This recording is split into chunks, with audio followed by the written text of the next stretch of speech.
Donc l'objectif de cette soirée, c'est une masterclass. Alors on a un peu dévoyé la notion de masterclass parce qu'en général c'est payant et ça coûte très cher. Ben, chez Nombre 7, on ne fait pas les choses comme tout le monde, donc chez nous c'est gratuit et c'est du pur bonheur. Et surtout on a la chance de recevoir de vrais experts, des gens qui ont vécu ce dont ils vont nous parler. Et l'idée c'est de partager avec vous ce soir, notamment dans l'univers du polar, vraiment de faire en sorte que vous partiez avec des outils, avec des anecdotes, avec même des procédures et tout un tas de choses qui vont vous permettre demain d'être beaucoup plus précis dans ce que vous écrivez dans vos romans policiers. Donc je vous propose de vous installer. Donc on va peut-être commencer par Anne-Marie Vaillant-Solin. Vous pouvez l'applaudir, hein?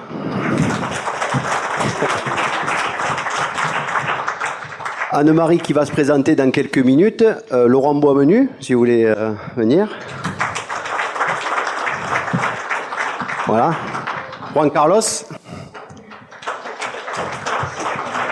Et on a Patrick Caron qui va venir compléter ce quatuor d'experts. Donc la première chose, on va leur demander de se présenter. Et donc on va commencer par Patrick. Tu peux te présenter, Patrick? Bien volontiers. Donc Patrick Caron, je suis policier. J'ai exercé pendant 35 ans. Je suis un peu spécialisé, enfin même très spécialisé dans le renseignement. J'ai travaillé à Paris et j'ai travaillé à Nîmes. Dans le renseignement, je crois avoir un peu tout fait, du milieu fermé, travailler sous un faux nom avec des fausses adresses, enfin voilà, dans des conditions des fois un peu compliquées, du milieu ouvert, c'est-à-dire que des soirées comme ce soir, par exemple. Les soirées comme ce soir, oui, mais les soirées comme ce soir, j'étais plus dans le public pour écouter ce qui se disait, oui, tout à fait, ouais. et repérer les gens qui pouvaient mettre un peu peut-être la pagaille ou orienter les débats. Ok.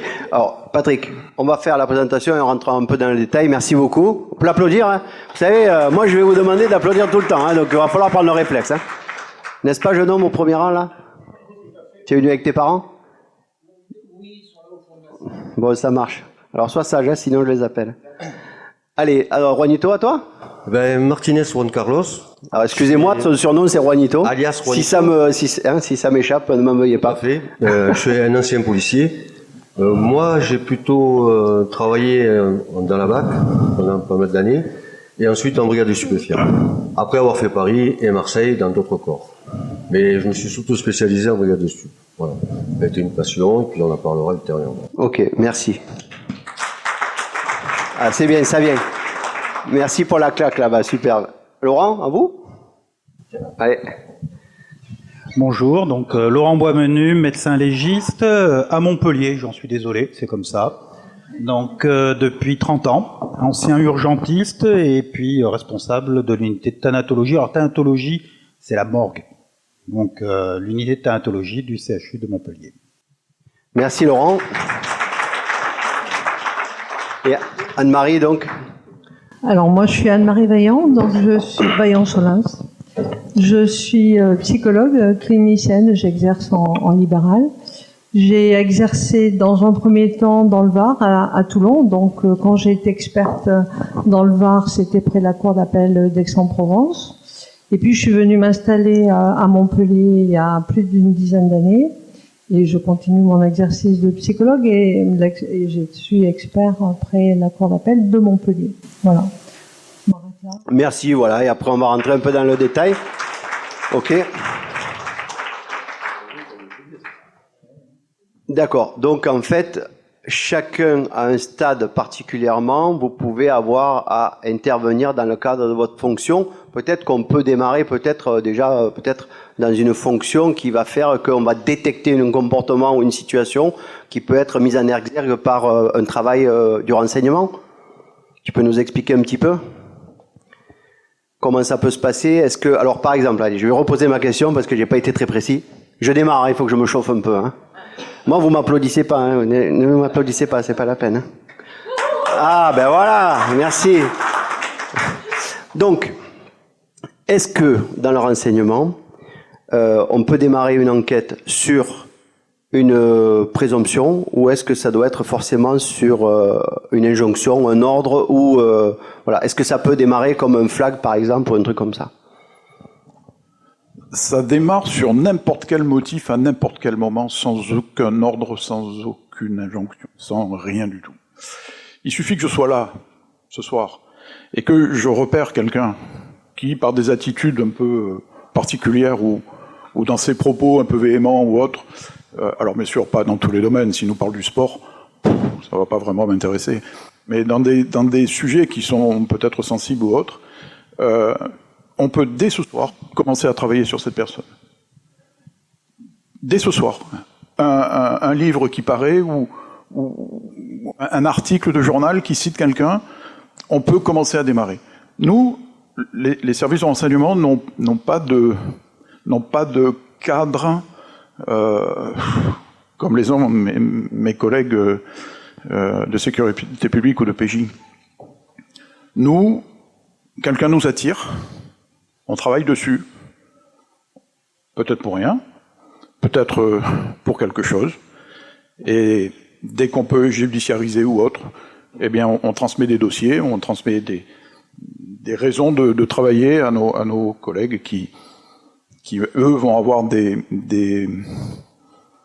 possibilités un peu plus obligeantes, je dirais, pour le public. D'accord.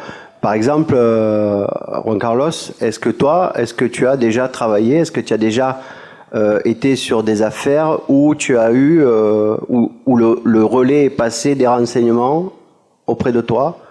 Non, pas particulièrement. Négatif. Me concernant, non. Et concernant la brigade des stupes, pendant tout le temps que j'y étais, ça n'a jamais été le cas. D'accord. Ça aurait pu l'être. D'accord. Et par exemple, donc, est-ce que toi, tu peux nous expliquer un petit peu quel était ton travail, peut-être au stup à la BAC, où on peut faire un tour sur la BAC et puis revenir sur les stupes qui étaient plus ta passion finalement? Ah, ma passion, moi, ça a été la brigade des stupéfiants. Hein, ça, ok. Ça a été mon Graal. J'ai toujours voulu y pénétrer, y rentrer. J'ai attendu 13 ans avant d'y accéder.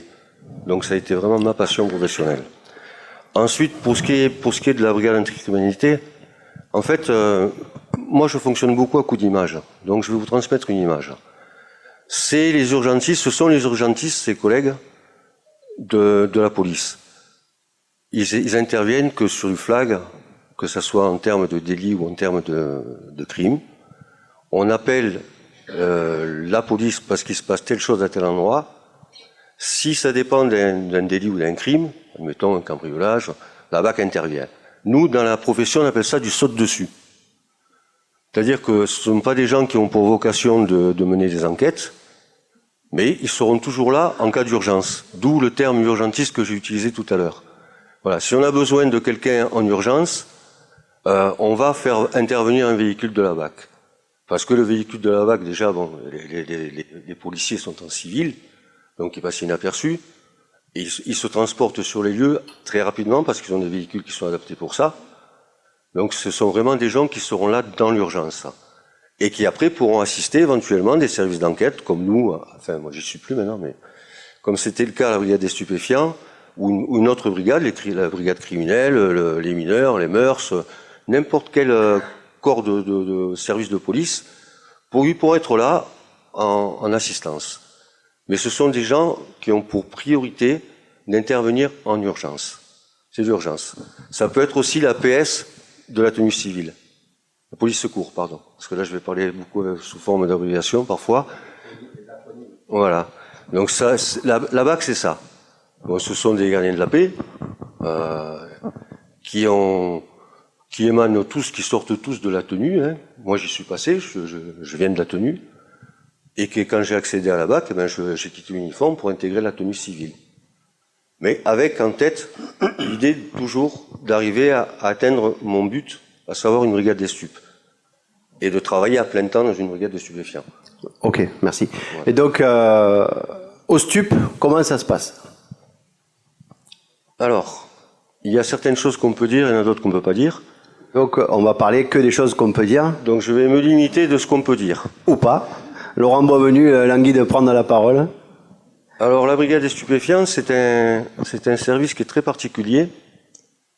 Les missions sont quand même très très fatigante, très crevante.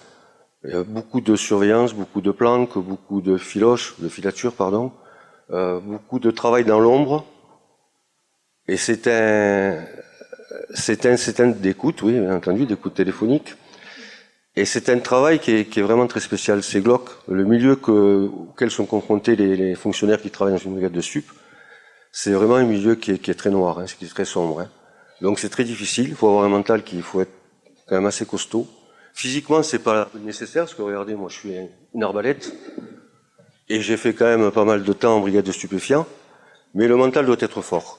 Le mental doit être fort parce que ils sont confrontés en permanence à la déchéance humaine, à tout ce qui est triste, à tout ce qui est grave, à tout ce qui est sombre, à des vies qui basculent. C'est vraiment une spécialité très très particulière. Il faut vraiment avoir la foi et la passion pour pouvoir travailler dans ce genre de D'autant plus maintenant, avec ce qui se passe avec les luttes de territoire, il y a peut-être une dimension supplémentaire maintenant, peut-être, qui était peut-être un peu moins en exergue quand tu étais au stup. Alors, ça existait déjà à l'époque, mais pas avec les proportions actuelles. C'est-à-dire que c'était quelque chose qui a toujours existé. Moi, j'ai grandi à la Zupanime, dans mon quartier. C'était ça. C'était déjà le cas. Il y avait déjà des produits, il y avait déjà des toxicomanes, il y avait déjà des usagers avant de devenir toxicomanes. Il y avait des gens qui commençaient à fumer du shit, de la résine de cannabis. Il y avait des gens qui consommaient de l'herbe. On n'en était pas encore à l'époque au stade de substances comme la cocaïne. Mais il y avait déjà des héroïnomanes. La drogue était présente. Mais il n'y avait pas cette économie souterraine et ces bandes organisées qui font que ça devient ingérable, parce que en fait ils ont pris possession des lieux et il n'y a pas grand monde qui est là pour pouvoir faire barrière. C'est pas les petites opérations coup de poing qui sont faites de temps en temps qui vont changer les choses. C'est pas vrai. C'est un travail de longue haleine. Les stupéfiants, c'est un travail où il y a une préparation sur le terrain qui est énorme. On va pas intervenir, une brigade de stup ne va pas intervenir pour faire cesser la vente d'un petit dealer de rue. Elle peut le faire. Elle le fera si c'est nécessaire. Mais dans les cités, c'est vraiment un gros travail de fond. Et il faut pouvoir y rentrer. Toujours pareil, il faut pouvoir avoir des yeux à l'intérieur, il faut pouvoir avoir des oreilles. C'est là que peut-être les renseignements généraux auraient pu nous apporter une aide à l'époque, mais c'était pas le cas. Oui, mais c'est ça. Hein. Mais c'est très compliqué. C'est vraiment un domaine qui est très complexe. C'est difficile même d'en parler facilement. Voilà. D'accord. Bon, merci beaucoup. Laurent, est-ce qu'il vous est arrivé, vous, au cours comment on peut dire, d'une autopsie en fait, de devoir faire appel au pôle judiciaire, finalement, à la police, parce que vous identifiez quelque chose qui fait que il y a une suspicion et qu'il faut passer la main et partir sur peut-être une recherche policière. Tout simplement, on ne fait jamais rien sans la police ou la gendarmerie. On ne fait jamais rien sans la justice. La médecine légale, c'est la branche, si j'ose dire, médicale de la justice. C'est la branche médicale de l'enquête. Les médecins légistes n'interviennent jamais en dehors d'une procédure, quelle qu'elle soit, gendarmesque, parquet, juge d'instruction. On est dans le champ de la justice, toujours.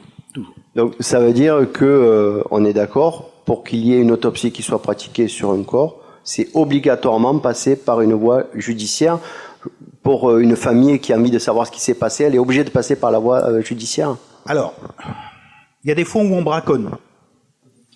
Si vous voulez, il y a deux catégories d'autopsie. Il y a la catégorie qu'on appelle l'autopsie judiciaire, qui effectivement est dans le cadre d'une procédure, qui est le cœur de métier des médecins légistes. C'est notre activité. Et puis, effectivement, il y a d'autres autopsies, qui sont les autopsies dites scientifiques ou médicales, qui vont intervenir soit à la demande de médecins, soit à la demande de famille, qui ne sont pas là dans le champ judiciaire. Aucun enquêteur n'intervient, aucun magistrat n'intervient. Là, on est dans de la recherche médicale. Mais ce sont des procédures qui sont très particulières, que nous exécutons, que tous les centres et tous les instituts médico-légaux en France n'exécutent pas, parce que ce n'est pas une obligation, et que nous, sur Montpellier, nous exécutons pour une simple raison, c'est que ceux qui pratiquaient ce genre d'exercice, qui sont les anatomopathologistes, ceux qui analysent les tissus, ceux qui regardent sur le plan cellulaire les tissus des personnes décédées ou des prélèvements de gens vivants, hein, quand on vous opère et qu'on vous enlève l'appendice, eh bien, l'anatomopathologiste va regarder votre appendice. Bon, ben, vous n'êtes pas encore mort, du moins pas pour l'instant. Eh bien, les anatomopathologistes, dans beaucoup de secteurs, ont abandonné cette activité-là. Donc, comme personne ne le faisait, les médecins légistes l'ont récupéré. Mais ça reste, allez, 2% de l'activité d'un institut médico-légal. 2%. 98%, c'est du judiciaire. D'accord, merci. Anne-Marie, donc vous intervenez à quel moment lorsque finalement on fait appel à vous en qualité d'expert près du tribunal? Alors, en qualité d'expert, on intervient à plusieurs niveaux. Je vais un peu le situer dans la procédure. Le premier niveau auquel on peut intervenir, c'est par réquisition du procureur de la République. C'est-à-dire que lorsqu'une personne a été interpellée et est en garde à vue, et suspectée d'avoir commis un acte criminel, eh bien, on peut effectivement être réquisitionné pendant le temps de la garde à vue pour faire une expertise psychologique. La plupart du temps, c'est plutôt une expertise psychiatrique, mais j'y reviendrai peut-être dans un deuxième temps. Mais on peut également nous demander une expertise psychologique de la personne qui est à ce moment-là en garde à vue. Donc on intervient dans les geôles du commissariat. Ensuite, lorsqu'effectivement il y a poursuite de l'information judiciaire après la garde à vue, eh bien le juge d'instruction peut nommer dans les affaires criminelles un expert psychologue pour examiner effectivement la personne qui à ce moment-là est mise en examen. Donc durant le temps de l'instruction, alors suivant le juge, ça peut être en tout début d'instruction, mais ça peut être également plus tard. Et je pourrais peut-être revenir là-dessus. On peut être nommé par le juge d'instruction. Mais il y a d'autres moments où on peut être nommé également, c'est-à-dire que au moment du procès, toute procédure criminelle donc donne lieu à un procès d'assises ou en cour criminelle maintenant depuis janvier 2023. Et le président de la cour d'assises peut décider, effectivement, au moment où il prend connaissance du dossier qu'il va donc gérer pendant ce temps de la session d'assises, il peut également à ce moment-là demander qu'il y ait de nouveau une expertise. Parce qu'il peut se passer beaucoup de temps entre la première expertise faite au début de l'instruction et le moment du jugement. Il peut y avoir des changements importants et le président de cour d'assises peut demander à ce qu'il y ait de nouveau un examen psychologique. Donc on le fait, je dirais, pratiquement au moment de la session d'assises. Et la dernière étape où on peut intervenir, c'est à la demande du juge d'application des peines. C'est-à-dire que la personne qui a été condamnée et qui est détenue peut faire appel durant sa détention et demander des remises de peine. Et le juge d'application des peines peut demander également une expertise pour répondre favorablement ou non à la demande de sortie. Voilà. Merci beaucoup Anne-Marie. On peut déjà peut-être voir si quelqu'un souhaiterait poser une question. Alors je vais une ou deux questions, puis après on reprendra, puis quelques questions. Jean-Pierre, je vais t'amener un micro. Tu te présentes, hein? Ça va, ça vous plaît? On continue? Ah bon, ça va, je vous passe Jean-Pierre alors. Merci. Ma question s'adresse à Monsieur Caron, si vous voulez bien. Je suis donc auteur nombre 7 et j'essaie d'écrire des polars, des thrillers.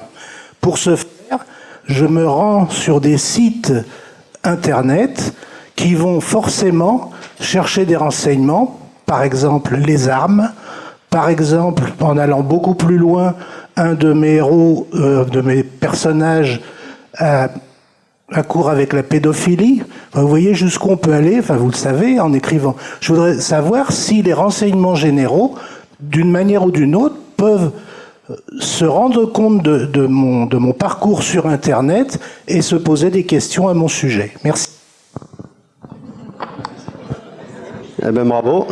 Toi, je sais où tu vas dormir ce soir, hein? Pas chez toi, hein? Vous voulez votre fiche? Non, seuls 10% des Français sont fichés dans les services de renseignement. Et on est beaucoup plus nombreux à être fichés à la sécurité sociale. la surveillance de l'Internet, ça n'est plus les services de renseignement qui le font depuis l'explosion de l'informatique et des réseaux sociaux. La surveillance est faite par des services de police judiciaire, police et gendarmerie, hein, bien sûr. Et c'est eux qui font ce travail-là. Ce sont plus les services de renseignement. On l'a fait, mais ça a été abandonné. Donc, mais je suis persuadé que, vous savez, ça fonctionne par des mots-clés. Donc, il est fort probable que vous soyez sorti sur un registre, mais que quand on s'aperçoit que c'est bon, les enquêtes sont rapides, hein, pour savoir si la personne elle est susceptible d'entraîner des recherches ou pas. Ça nous prend pas longtemps. Donc, quand on voit que c'est un écrivain qui a déjà sorti soit des articles, soit des livres, soit des choses comme ça, on va le laisser travailler tranquillement. Hein. Il peut être serein et dormir sur ses deux oreilles. Que ce soit pas un alibi non plus, hein. Non, mais enfin, bon, on saura le retrouver. Ça marche, on sait où tu habites, Jean-Pierre. Est-ce qu'il y a une autre question? Non? Moi, je vais en poser une, puisque tu as le micro, Patrick. Est-ce que tu as eu, par rapport, je dirais, à l'environnement, on va dire, géopolitique et surtout les événements géopolitiques actuels, est-ce que tu as eu, au cours de tes responsabilités, et est-ce que tu peux éventuellement nous parler du travail de renseignement, justement, qui peuvent avoir à travailler sur les cellules djihadistes ou les choses comme ça? Il fallait que tu savais qu'elle allait arriver, celle-là. Ah, j'en étais sûr. J'en étais sûr. Oui, évidemment. Bon, les grands spécialistes de la radicalisation, il ne faut pas se leurrer, c'est la DGSI. La DGSI, c'est le service vraiment opérationnel. Mais la DGSI ne s'empare d'un dossier qu'à partir du moment où le renseignement territorial aujourd'hui, les anciens renseignements généraux, on a changé le nom, mais on n'a pas changé les missions. Donc, c'est le renseignement territorial qui dégrossit les sujets et on a une réunion. Bon, je pense pas que ce soit vraiment très secret. On a une réunion tous les mardis en préfecture à ce sujet-là. Et là, on échange nos dossiers et ils nous disent ça baisse d'intensité, vous pouvez le reprendre. Enfin, on échange beaucoup. Donc, on travaille évidemment et sur les 5 dernières années de ma carrière à Nîmes, mon épouse peut le confirmer. Je n'ai pas dormi 2 heures consécutives pendant 5 ans quasiment, à cause des appels à des sujets de radicalisation. D'accord. Merci Patrick. Tiens, docteur Boismenu. Bon, docteur, c'est vous, il n'y en a qu'un. Une question toute bête. Est-ce qu'il vous est arrivé de tomber sur deux bravo madame. Est-ce qu'il vous est arrivé de tomber sur une situation pour laquelle votre art ne vous permet pas de vous prononcer?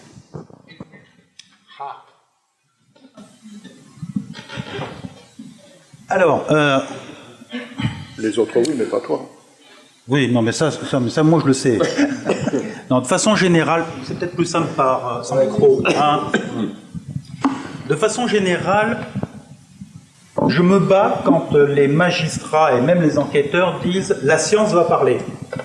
La médecine légale, c'est pas une science. La médecine, déjà, n'est pas une science. On soit tous d'accord, la science, c'est à une situation donnée, quand je fais une expérience donnée, j'ai un résultat identique à chaque fois. En médecine, je vous donne un coup de couteau, je vais donner le même coup de couteau à un individu qui a les mêmes caractéristiques que vous, lui va mourir, lui va survivre, pourquoi? Je n'en sais rien. La médecine légale, comme la médecine en général, et surtout dans le cadre de la médecine légale, parce que l'intérêt qu'ont les enquêteurs et les magistrats à la médecine légale, c'est de découvrir une forme de vérité. Une forme de vérité. La médecine légale, elle n'a pas de boule de cristal. Pas plus que l'enquêteur, pas plus que dans les renseignements, pas plus que la psychologue. Nous n'avons pas de boule de cristal. Mais c'est ce qu'on attend de nous, quelque part. Donc on se retrouve effectivement des fois confronté à une situation où l'art que l'on pratique a une limite. Et où on ne peut pas répondre de façon formelle à quelque chose. Maintenant, est-ce qu'il y a des crimes qui nous échappent? Moi je dirais tout simplement, il y a des crimes qui nous échappent. Parce qu'on n'a pas retrouvé le corps. Mais ça ne veut pas dire pour autant que le crime ne sera pas poursuivi et condamné. Ça, c'est une caractéristique française. En France, même sans corps, vous pouvez avoir une condamnation. L'affaire Jubilard. L'affaire Jubilard, on en a des quantités comme ça. Rappelez-vous la femme anglaise qui avait disparu, qu'on n'a jamais retrouvée, son jardinier a été condamné. Enfin, les archives de la justice sont remplies de gens condamnés sans qu'on ait la preuve matérielle. Landru. Ah oui. Je vous rappelle Landru dans l'affaire Landru, ce qui d'ailleurs il a fait mettre sur la courge, hein, le pauvre. C'est son avocat qui, pour le défendre, a dit « Mais qui nous prouve que Madame Intel ne va pas rentrer par cette porte ?» Tout le monde s'est tourné sauf Landru. Dommage pour lui. Donc, les cas comme ça existe. Donc pour un médecin légiste, si vous n'avez pas de corps, vous n'avez pas de constatation.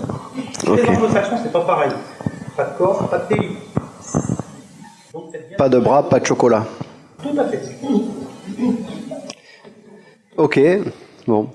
Anne-Marie, vous concernant, dans le cadre de votre activité, est-ce qu'il vous est arrivé, par rapport à vos analyses, qu'il y ait une dissonance entre votre analyse, vos conclusions, si on peut dire, ou en tout cas ce que vous avez factuellement relevé par rapport à un travail que vous avez effectué avec un mise en cause, et peut-être l'issue, je dirais, de l'enquête, ou éventuellement ce qui a pu se arriver par la suite dans le cadre de la procédure judiciaire. Vous voyez ce que je veux dire ou pas? Je crois que j'ai compris, oui. Voilà, excusez-moi, je reformule la question. Non, mais je suis pas encore chaud. Ouais, non.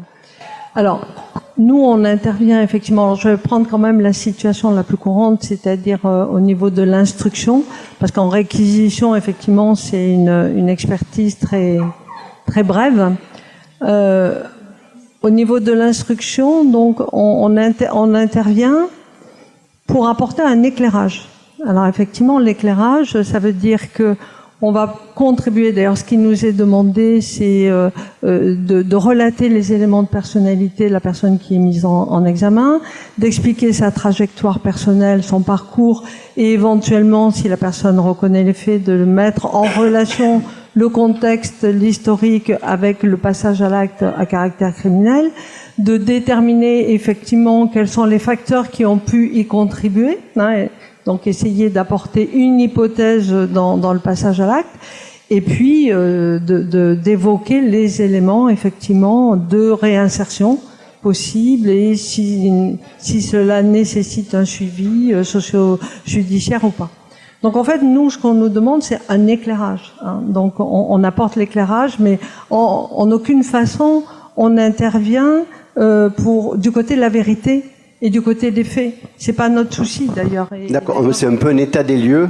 Nous, on est là pour comprendre une personnalité, l'inscrire dans sa trajectoire et au regard des faits, qu'il soit reconnu ou pas d'ailleurs, hein, mais on n'est pas là pour parler des faits eux-mêmes et d'essayer d'établir une vérité. C'est pas du tout notre rôle. On n'est pas du côté du juge, on est vraiment du côté de la vérité de la personne, mais pas la vérité des faits. D'accord, merci beaucoup. Alors, juste pour des raisons techniques, il faudrait quand même prendre le micro, puisqu'en fait, on a une captation, et cette conférence va être rediffusée sur Radio FM+, Montpellier et au-delà, hein, et presque jusqu'à ici. Voilà. Et puis, de toute manière, on aura le podcast qui sera en ligne pour tout le monde, hein.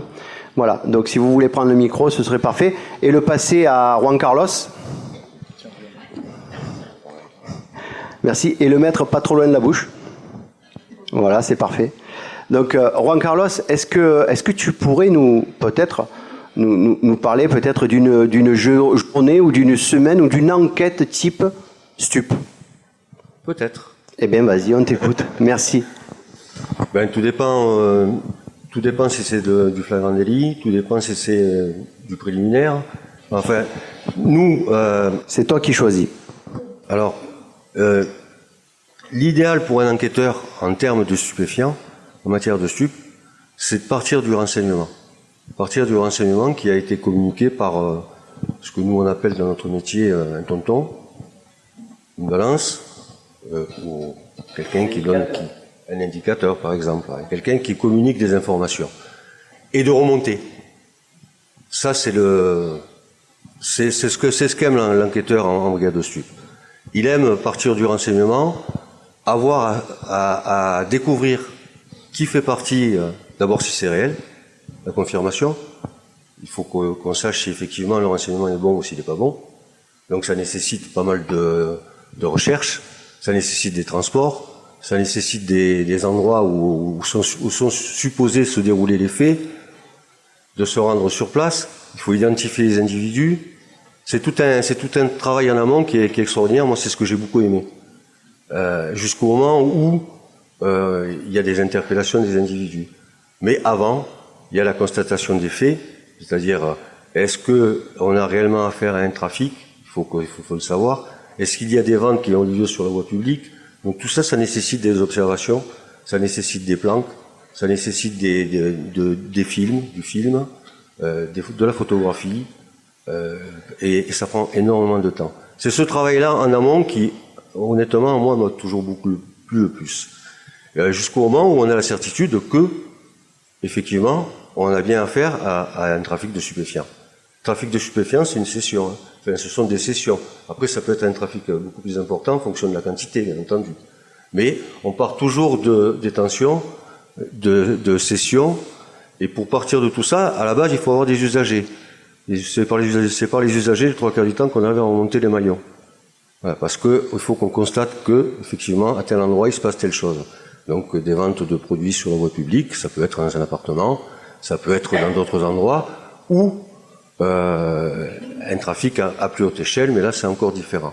Mais ce qui est très intéressant dans cette spécialité-là, c'est tout ce travail en amont qui est réalisé et qui prend beaucoup de temps, beaucoup de patience, de discrétion, parce qu'il faut pas être vu, c'est le but. L'objectif, c'est celui-ci. Et puis, il faut aussi vérifier, bien entendu, toutes les informations qui nous sont données pour savoir si effectivement on a bien affaire à un trafic ou pas. Ensuite, il y a du film, il y a de la photo, il y a de la surveillance, il y a de la filature. Au fur et à mesure, on doit identifier tous les mises en cause, tous les auteurs, tous les co-auteurs, et remonter jusqu'à un certain niveau où on se dit, là, ce coup-ci, c'est bon, on peut y aller. Moi, j'ai un fichier de 28 000 auteurs et de co-auteurs, si tu veux. Oui. Je le passerai à Patrick. Et c'est là qu'on met en place un dispositif et qu'on procède aux interpellations. Mais toujours, il faut qu'il y ait du produit, en flagrant délit. Mais c'est vraiment un très très très gros travail en amont. C'est un très gros travail de préparation où il y a une présence sur le terrain qui est constante, permanente, de jour comme de nuit, où on peut passer des heures et des heures et des heures à être planqué dans un endroit, à surveiller des gens qui parfois ne font rien, hein, et à savoir effectivement si ce qui nous a été désigné comme étant un délit, ça l'est réellement. C'est vraiment c'est ça, c'est beaucoup de patience, beaucoup d'attente. Avant de conclure, il se passe en fonction de la grosseur, de l'ampleur des trafics de stupéfiants, il peut s'écouler plusieurs semaines, voire plusieurs mois, ou aussi bien quand c'est un trafic de voie publique, ça peut se passer en 4 jours. Mais c'est ça, c'est toute cette préparation en amont qui est vraiment importante. Voilà. Avant d'aboutir. D'accord, merci. Et donc, en général, je dirais, pour aller au bout et à la quintessence de cette enquête, est-ce que, en général, c'est le flagrant délit qui va, je dirais, un peu couronner le truc, ou pas spécifiquement? Est-ce que, je dirais, pardon de le dire un peu vulgairement, mais est-ce qu'il y a un bonus psychique quand on fait un flagrant délit après une grosse enquête comme ça, ou est-ce qu'après, c'est un travail justement d'interpellation programmée et tout ça? Ça dépend des cas de figure. On a été confronté, nous, à Montpellier, sur du gros deal de rue, mais vraiment à grosse échelle, avec une multiplication de produits, avec pratiquement tout ce qui se trouvait sur le marché à l'époque, en partant de la résine de cannabis, en passant par la cocaïne, en passant par le LSD, par l'acide lysergique, hein, pour ceux qui ne le savent pas, par les extasies. On est tombé. C'était une affaire qu'on a intitulée, nous, l'affaire Saint-Roch, où pendant une bonne quinzaine de jours, on a on était en observation sur cette place et on a eu énormément de mal. Il y avait tellement de monde, il y avait tellement de gens qui de mise en cause dans cette affaire-là qu'au fur et à mesure, il fallait qu'on les identifie.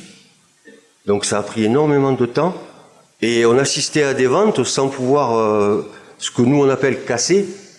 Casser, ça veut dire interpeller, parce que on n'avait pas encore identifié tout le monde, parce que il fallait en fait que le scénario, que le théâtre soit mis à nu totalement, et c'était pas le cas. Et là, moi j'ai passé des nuits complètes tout seul dans une planque à observer des gens, à les entendre parler, ils étaient en dessous de moi à 3 mètres, et à jurer, puisque c'était enregistré. Mes surveillances étaient enregistrées, nos surveillances étaient enregistrées, et à jurer en entendant parler de sommes d'argent énormes, et en voyant autant de gens venir se servir en divers produits. C'était un marché public. Alors tout dépend des quantités, tout dépend des cas de figure, tout dépend de. Il peut y avoir des deals de voie publique qui peuvent être cassés en quelques heures. Il suffit d'identifier un vendeur et d'avoir 2 ou 3 acheteurs, parce que la base quand même c'est le client. C'est le client qui vient se ravitailler. Sans le client, on ne peut pas monter de bonnes procédures. Sans l'usager, on n'a pas la certitude que les faits sont réels. Voilà. Donc il nous faut du client. Et ça c'est très long. C'est un travail qui est très minutieux. C'est un travail où il faut être très patient, où il faut pas aimer rentrer à l'heure, surtout pas. Où les couples mariés, le reste très peu. Il y a énormément de divorces dans cette spécialité-là, parce que l'homme ou la femme, parce qu'il y a des femmes aussi qui sont en brigade de stup, sont rarement à la maison ou rentrent à des heures pas possibles. C'est un travail où il faut pas aimer avoir des habitudes. Il n'y a pas d'habitude dans ce genre de spécialité. Enfin, les cas de figure sont tellement multiples et variés sur les ventes que là j'ai cité un cas bien particulier, mais ça peut se produire pour de l'appartement, pour du bar, pour de la voie publique. Ça peut être aussi du trafic international, mais ça on pourrait même pas le. Et maintenant il y a beaucoup les taxiphones aussi apparemment. Parce qu'il y a eu quelques affaires sur Nîmes de taxiphones, d'épicerie de nuit, pardon. Épicerie de nuit, oui, tout à fait. Des bars à chicha, en fait, moi, ce n'est que mon avis, hein, mais j'ai l'impression actuellement que depuis pas mal de temps déjà d'ailleurs, que les produits stupéfiants sont au centre de tout. Mais vraiment de tout ce qui est possible imaginable en termes de crimes et de délits. C'est-à-dire que n'importe quelle affaire criminelle qu'on peut entendre, généralement il y a toujours des produits au milieu, il y a toujours des individus qui ont pris soit de l'alcool, soit de la drogue, souvent des drogues, et c'est souvent le cas. L'impression que ça devient inévitable. Moi personnellement, je sais pas vous, moi je sais que la guerre n'a jamais été gagnée, je sais qu'elle ne sera jamais gagnée, donc je sais qu'on aura ce fléau-là tout le temps. Peut-être qu'une réaction des politiques il y a 50 ans en arrière ou 60 ans en arrière aurait peut-être pu éviter le pire, mais là, c'est fini. Hein. Donc, en fait, quand on fait ce genre de spécialité, quand on est dans ce genre de spécialité, toutes les petites victoires sont importantes. Voilà. On dit pas, on n'est pas là pour changer la face du monde parce qu'on n'y arrivera pas, mais chaque victoire, chaque affaire qui est traitée avec succès, parce qu'il y a beaucoup d'échecs, faut aussi le dire. Voilà, nous, ça nous suffisait largement pour nous dire on a fait correctement notre travail. Parce que franchement, c'est une guerre qui est archi perdue. Hein, on pourra en parler pendant des heures et des heures. Bon, merci. On en parle juste après. Une question à Laurent Boismenu. Est-ce que vous pouvez nous décrire un petit peu dans quelle mesure, en fait, va se déclencher votre travail judiciaire, à la demande de qui, dans quelles conditions, est-ce que c'est vous qui le faites, est-ce que c'est les médecins, voilà. Alors, notre intervention dans le cadre judiciaire va commencer dès le début de l'enquête, très souvent. Alors, à plusieurs niveaux. Tout d'abord, on va prendre le cas typique d'une découverte de cadavre. Dès qu'il y a découverte de cadavre, à partir du moment où il y aura ce qu'on a posé un obstacle médico-légal à l'établissement du permis d'inhumer, va intervenir les services de police, vont intervenir derrière des équipes techniques, si on est dans une situation suspecte, ou éventuellement des équipes techniques dès qu'on est dans une situation criminelle. Mais va intervenir aussi en parallèle un médecin légiste pour faire les premières constatations sur les lieux. C'est la première étape. Sur ces constatations-là, généralement, on va se retrouver dans une situation où on va orienter les enquêteurs pour leur dire on est soit face à une situation naturelle, mort accidentelle, absolument pas criminelle, soit on est dans une situation suspecte, soit on est franchement dans une situation criminelle. Je vous avoue qu'il est rarement arrivé que nous soyons face à une mort supposée naturelle qui se transforme très rapidement en mort criminelle. C'est rare. Quand il y a un crime, généralement on est au courant. Pourquoi? Parce que habituellement les criminels sont des grands couillons. Non mais, je prends un exemple. Dans les commissariats à Montpellier, régulièrement j'adorais cette affichette-là. Il y avait une affichette où il était écrit « Ne dites pas de mal des cons, parce que si on n'avait pas autant, le travail serait beaucoup plus dur. » Eh bien c'est exactement ça. C'est exactement ça. On voit dans les romans, on voit dans les films, on voit dans les séries des criminels extrêmement pertinents qui vont travailler pendant des mois et des mois pour faire un crime qui fera que personne ne se rendra compte que c'est un crime, qui vont mettre en place des mécanismes intellectuels, des mécanismes techniques, vont aller chercher des trucs pas possibles pour tuer une victime alors qu'il suffisait de prendre un couteau et de lui enfoncer dans la poitrine. Enfin bref, on voit tout un tas de choses comme ça qui, dans la pratique, n'existe pas. C'est rarissime. Le crime prémédité des mois et des mois à l'avance, avec une technicité extrêmement pointue, ça n'arrive que très rarement. Et généralement, ils se font couillonner. Donc, les couillons sont légion, heureusement. Heureusement. Ce qui fait qu'il est rarissime qu'on soit face à une mort où le médecin légiste arrive sur les lieux en se disant « Oh, avec les enquêteurs, non, ça a l'air d'une mort naturelle, ou un suicide, ou accidentel, et que par hasard, en soulevant une pierre, on se dit « Ah ben non, finalement, c'est un crime ». Donc déjà, c'est rare. Ça, c'est la première étape, c'est-à-dire qu'on va arriver pour faire des constatations médico-légales qui vont permettre aux enquêteurs d'avoir une idée sur les causes de la mort, déjà, sur les lieux, et les circonstances qui ont amené à cette mort. La deuxième étape, c'est quand on veut pousser le processus, c'est qu'on va aller à l'autopsie. Et là aussi, c'est rarissime qu'on soit dans une situation où les constatations de l'autopsie nous fassent découvrir un crime. Ça peut arriver.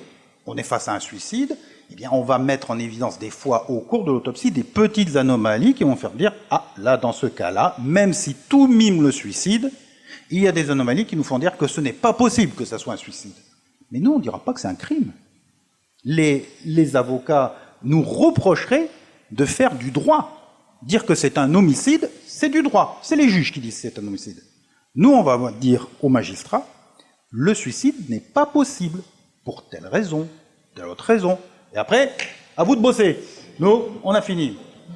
Puis la troisième étape, ça va être d'intervenir dans le cadre de la procédure pour répondre à des questions que les magistrats peuvent se poser.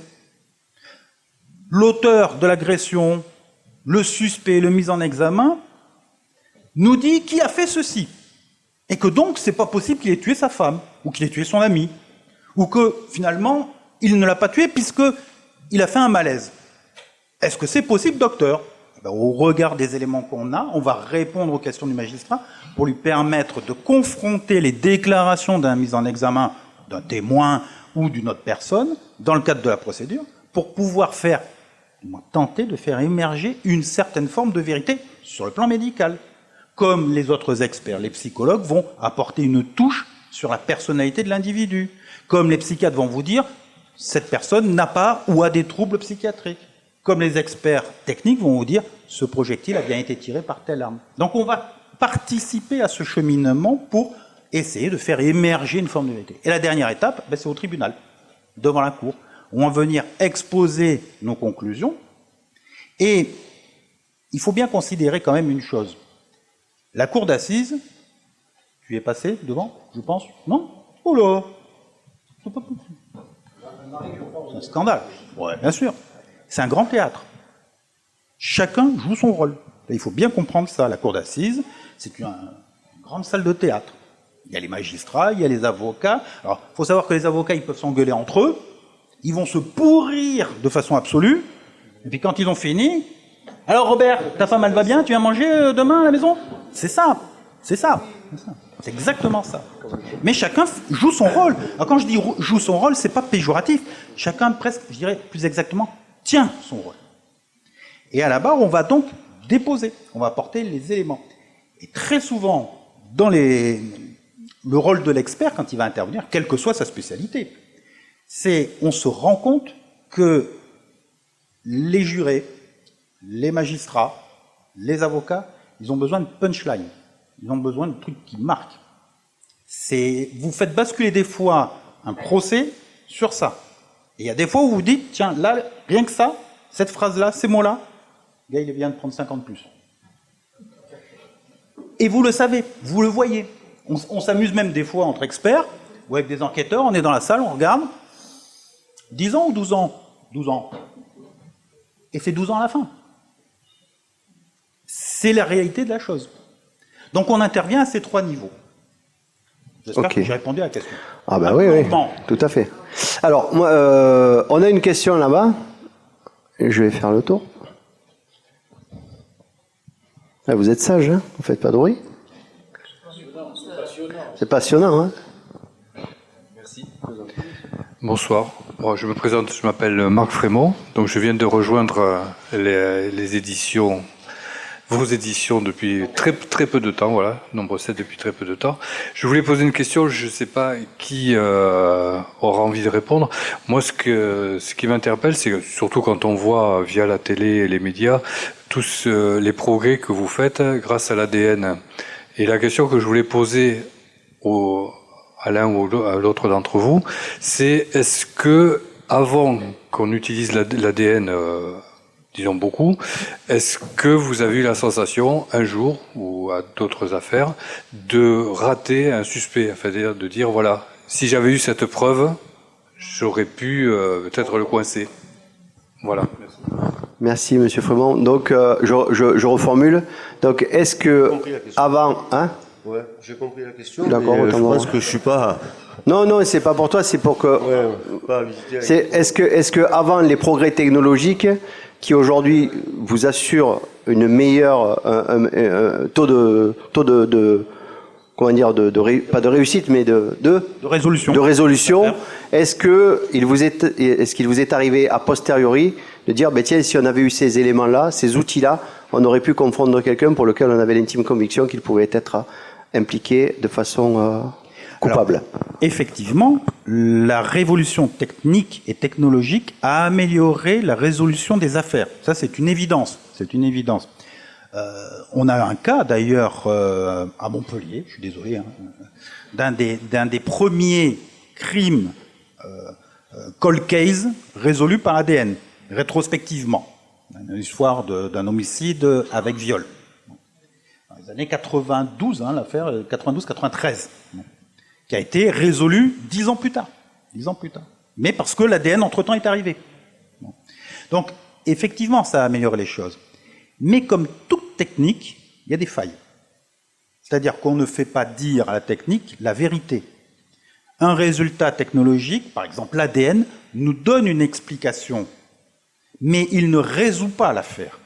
Il va nous dire, c'est l'ADN d'une personne.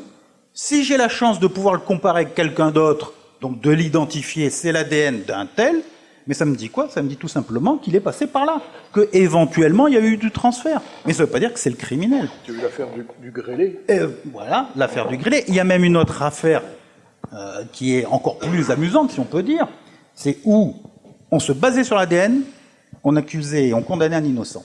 L'affaire c'est la région parisienne, un concierge qui viole et qui tue une jeune fille, qui laisse un préservatif sur les lieux. Or, c'est un préservatif qu'il a récupéré dans la poubelle, c'est pas son sperme.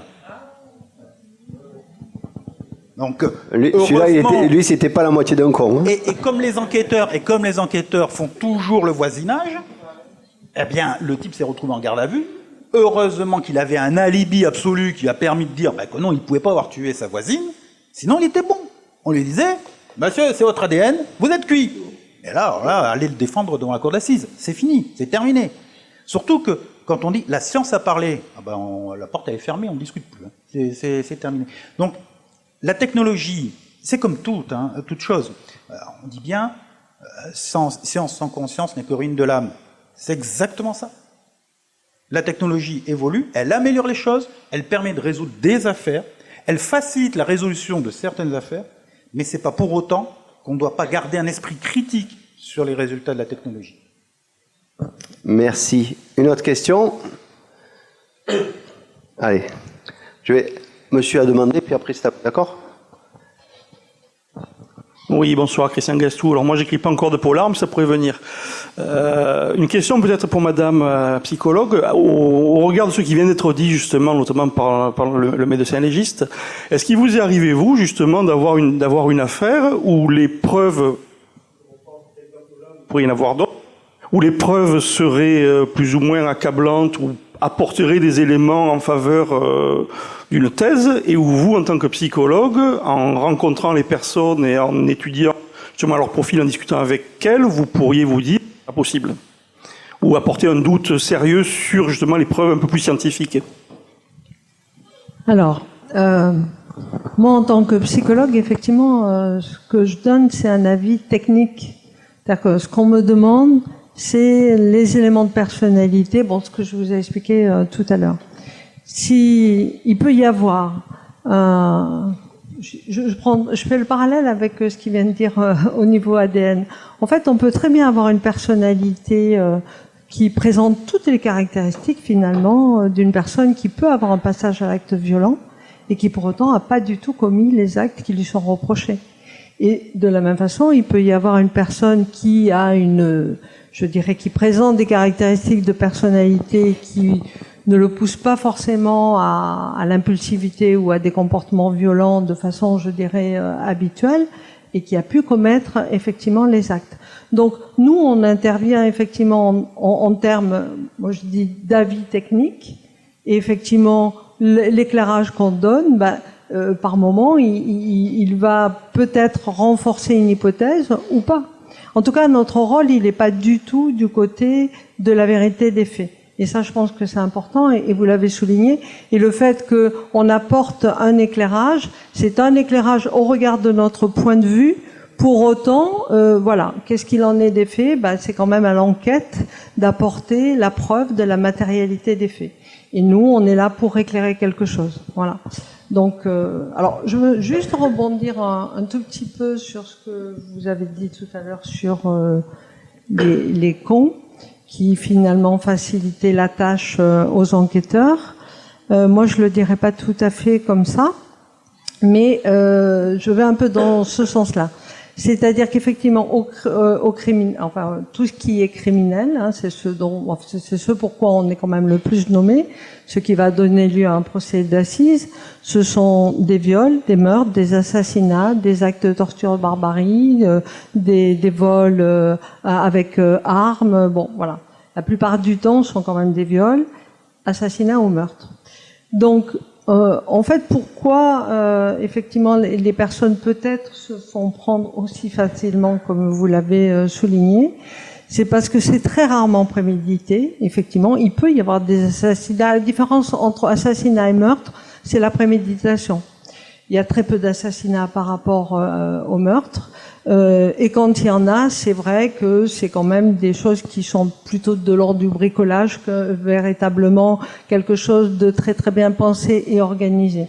Ça veut dire quoi? Ça veut dire que, en fait, on a une représentation du criminel, puisque ce sont des gens qui passent aux assises qui ont tué, certes, mais on a une représentation du criminel qui correspond pas du tout à la réalité que l'on rencontre.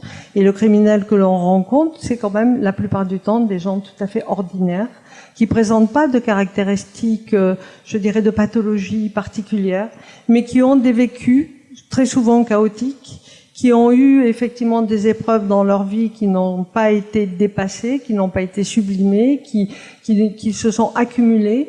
Et puis, il y a un moment donné, le passage à l'acte qui vient se mettre à la place d'une capacité de la personne à élaborer sa souffrance.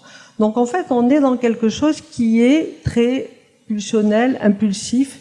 Alors, voilà, c'est une autre façon de dire que on arrive effectivement à les reconnaître, à les identifier assez facilement. Merci Anne-Marie. Jeune homme, vous vous présentez? Bonsoir tout le monde, je suis Aliou Diallo, auteur chez Nombre 7 éditions depuis octobre passé. Je suis étudiant à l'université de droit à Montpellier. Et moi, ma question sera posée à madame. J'aurai deux, mais l'une découlera de l'autre. Alors, j'aurais voulu savoir, est-ce que dans votre travail de psychologue, vous êtes parfois amené à aider les juridictions à déterminer l'intention coupable des auteurs de crimes, c'est-à-dire le dol spécial parfois pour savoir est-ce que j'ai commis un crime dans l'intention de le faire ou non. Alors, moi, en tant que psychologue, je réponds aux questions que me pose le juge. Hein. Donc, je dois limiter ma mission à répondre à ces questions. Et à aucun moment donné, dans mon rôle, effectivement, j'ai à me substituer à la justice ou à apporter, je dirais, un élément d'information qui relèverait de son enquête. Donc moi, je réponds aux questions qui sont effectivement sur la personnalité, comme je vous l'ai dit, sur le parcours, sur qu'est-ce qui a pu causer le passage à l'acte. Lorsque la personne, effectivement, reconnaît l'acte, ce qui est quand même assez fréquent, eh bien effectivement on va pouvoir travailler lors de l'examen psychologique sur la mise en relation de l'acte avec des éléments de personnalité ou du parcours. C'est-à-dire qu'on va pouvoir effectivement, dans mes conclusions, il y a une question sur quels sont les facteurs qui ont contribué à, eh bien s'il y a une reconnaissance du passage à l'acte, on va pouvoir donner des éléments qui expliquent le passage à l'acte criminel. Deuxième question. Donc ça va les répondre au même moment. Merci beaucoup. Question. Non, attends, j'avais vu derrière, non? Là, monsieur.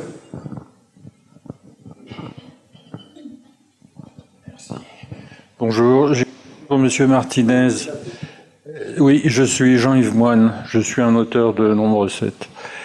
Je voulais savoir si vous pouviez nous donner quelques explications sur l'économie du trafic de drogue, du trafic de stupéfiants.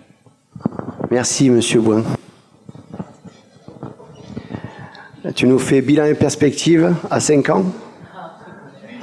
Je dirais que c'est une question quand même relativement embarrassante. Vous voulez savoir quoi exactement? Le quoi? Le fonctionnement? Ce qui est dessous?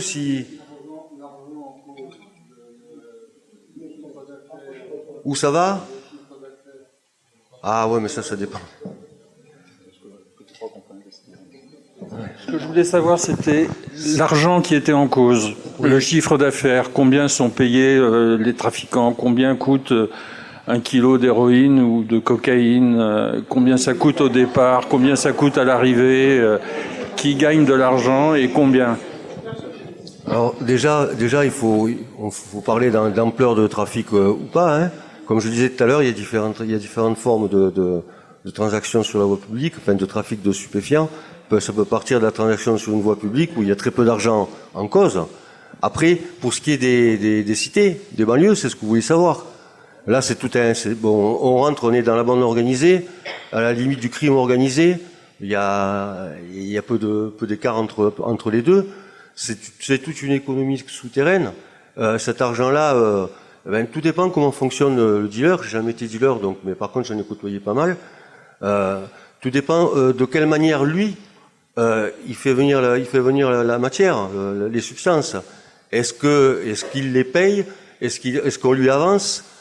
Ensuite, si vous prenez les tarifs actuels, je les connais plus. J'ai décroché il y a 10 ans, même si j'ai été très accro à ce milieu-là, à ce monde-là, je ne connais pas les tarifs actuels. Mais si vous prenez par exemple un gramme de cocaïne de mauvaise qualité, je pense qu'aujourd'hui, vous pouvez l'avoir à 45 € par exemple. Je réponds à votre question sur tous les abords. Hein. La barrette de shit, je ne sais pas à combien elle est maintenant, elle doit être à 20 €. Les 10 grammes, dans ces eaux-là, j'imagine. Mais j'ai quitté ce monde. Hein. Quant à l'héroïne, je ne connais pas les tarifs actuels. Tout dépend aussi du nombre de coupes, des produits. Il y a tellement de choses, c'est une multiple question que vous avez posée là. Cet argent-là, en fait, Est-ce qu'il y a une tête de réseau? Est-ce qu'il n'y en a pas? Est-ce qu'il y en a plusieurs? Ce sont les chefs, entre guillemets, qui en retirent le maximum de bénéfices. Après, quand on descend toute la hiérarchie virtuelle de ces trafics organisés, plus on descend, plus quand on arrive au chouf, à celui qui est dans la rue, qui siffle quand les flics arrivent, il gagnera pas la même chose que l'intermédiaire, que le rabatteur qui va ramener du client au dealer, ou que le dealer, et qui gagnera aussi pas pareil que le semi-grossiste, que le grossiste, ou que la tête de réseau, je sais pas. Tout dépend des endroits où ça se passe, tout dépend du nombre de participants qu'il y a, tout dépend de l'organisation, des produits aussi qui sont vendus. Est-ce que c'est un marché multiproduit? Est-ce que c'est juste un marché sur de la résine de cannabis? Pourquoi pas dans d'autres mondes, sur de la cocaïne? Tout dépend. Ça varie en fonction de l'ampleur du trafic. C'est difficile de répondre là, c'est parce qu'il y a plusieurs questions dans la même. Comme tu disais aussi, si j'ai bien compris, c'est qu'en fonction de comment le produit arrive jusqu'au client final, si ça passe par, on va dire, excusez-moi, mais le parallèle, par un supermarché ou par un grossiste qui va vendre à un supermarché que quelqu'un va acheter en semi-grossiste, puis revendre, en fonction de la qualité du produit également. Tout ça, en fait, va influencer un prix. Alors, moi, je vous donne une référence, par exemple, vous avez, malheureusement, on voit beaucoup d'informations à la télé où il y a des prix qui sont écrits sur des murs. Et là, on voit combien coûte une barrette de shit, combien coûte une savonnette, qu'il y a des qualités différentes dans les produits stupéfiants. Et qu'en fait, ça, on le trouve aujourd'hui dans la presse. Et vous l'avez sur toutes les chaînes d'information de France, au moins une fois par semaine. Après, il y a des substances purement naturelles, il y a des substances semi-naturelles, semi-synthétiques, il y a des substances qui sont totalement chimiques. Là, on peut créer du produit à l'infini, quoi. Vous voyez, il y a tellement de produits actuellement sur le marché. À la base, c'était la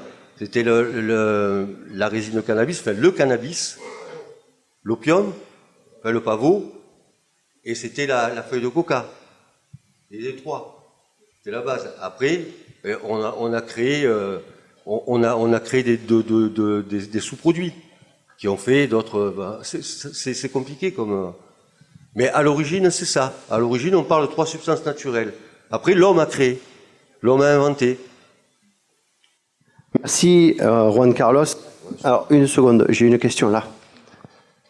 On essaye de faire court les questions? Serge Bousquet, donc je suis à édition nombre 7. J'ai 3 questions, très brèves. La première, existe-t-il un crime parfait, selon vous? Existe-t-il le crime parfait? La deuxième, c'est concernant Madame la psychologue.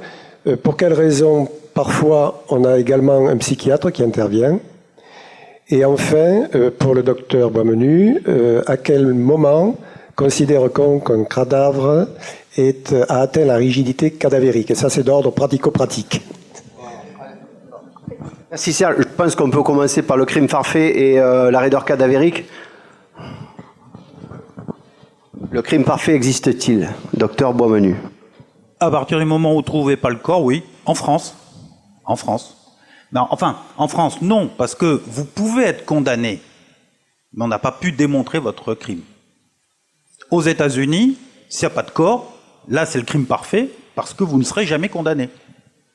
En France, tant que vous aurez l'intime conviction qui participera au jugement, vous pouvez vous retrouver dans la situation où, sans éléments matériels formels qui peuvent permettre d'incriminer comme étant l'accusé comme étant le coupable, et que vous pouvez condamner les gens malgré l'absence de ces éléments matériels, eh bien, il n'y aura jamais encore de crime parfait. On dit souvent les crimes parfaits, c'est les crimes inconnus. C'est parce qu'on n'est pas au courant d'une disparition. C'est parce que, finalement, un médecin a considéré une mort criminelle comme une mort naturelle. Parce que, je vais vous raconter une anecdote. Il y a quelques années, des pompes funèbres appellent les services de gendarmerie en disant « On est très embêtés Parce qu'on est intervenu au domicile d'une personne âgée qui était dans son lit, décédée. Le médecin traitant était passé, il avait fait le certificat médical de décès. Donc tout était en règle, hein, on n'avait plus qu'à le prendre et l'amener à la chambre mortuaire. Sauf qu'en le retournant, il avait 4 coups de couteau dans le dos. Qu'est-ce qu'on fait? Voilà, un exemple. Si les pompes funèbres n'avaient pas retourné le corps ou n'avaient pas fait attention ou avaient été négligents en disant finalement ça saigne un petit peu, c'est pas bien grave, crime parfait. Mais est-ce que c'est parfait parce que personne n'est au courant? Moi je crois que le vrai crime parfait, et c'est là où ça marche aux États-Unis mais pas en France, c'est le crime où tout vous accuse mais on peut rien prouver. Ça c'est le crime intellectuellement parfait. Vous savez que je suis coupable, mais vous n'arrivez pas à m'attraper. Mais en France, malgré tout, vous serez condamné. Donc le résultat n'a aucun intérêt. Et pour la rigidité cadavérique, alors c'est un peu comme le fût du canon. Ça dépend. Ça dépend et ça dépasse. Parce que en fait, ça va dépendre d'un certain nombre de facteurs. Ça va dépendre de facteurs qui sont d'abord les conditions environnementales, l'environnement dans lequel le corps se situe. Ça va dépendre des causes de la mort. Certains processus qui amènent à la mort vont accélérer le processus de rigidité, d'autres vont avoir tendance à le ralentir. Ça va dépendre aussi des conditions dans lesquelles le corps va évoluer. C'est-à-dire que il faut prendre en compte l'environnement s'il est stable ou s'il y a des variations. Si vous êtes dans une zone où la température est constante, où la température va être variable. Si vous êtes face à une vitre, où le soleil va taper, où le soleil ne va pas taper, si vous êtes au nord ou si vous êtes au sud. Donc il y a énormément de facteurs qui vont intervenir. Mais grosso modo, on dit que la marche cadavérique, c'est le terme qu'on emploie, de la rigidité, va commencer au niveau de ce qu'on appelle les masséters. Masséter, c'est le muscle de la mâchoire. Ça arrive très vite. Ça va commencer vers 1h30, 2 heures après le décès. Très très vite. Vous allez commencer à avoir une mâchoire un peu raide. On décrit la rigidité cadavérique comme étant un processus qui descend. C'est une erreur. En fait, la rigidité cadavérique, elle est diffuse. C'est-à-dire qu'elle commence de tête au pied. Mais c'est décrit comme une rigidité qui descend. Elle va intéresser ensuite les racines des membres. Et progressivement, elle va s'étendre globalement à l'ensemble du corps. Un corps va devenir rigide, en moyenne, si on s'exclut toute variabilité environnementale, cause de la mort, en moyenne, on est entre 10 et 12 heures. Ça va se maintenir pendant une douzaine d'heures après. Pourquoi? Parce qu'à partir du moment où le processus de putréfaction va commencer, la rigidité va disparaître. Quand un corps commence à se putréfier, il devient de moins en moins rigide. Et il y a 2 choses que je vais vous préciser. Alors c'est du détail que vous allez pouvoir utiliser éventuellement dans vos écrits.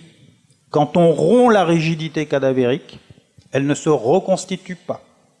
Nous, ça nous intéresse énormément. Est-ce qu'on a mobilisé le corps quand il est rigide? Ensuite, mobiliser un corps quand il est rigide, c'est extrêmement difficile. Donc vos tueurs, faites balader vos corps très peu de temps après la mort.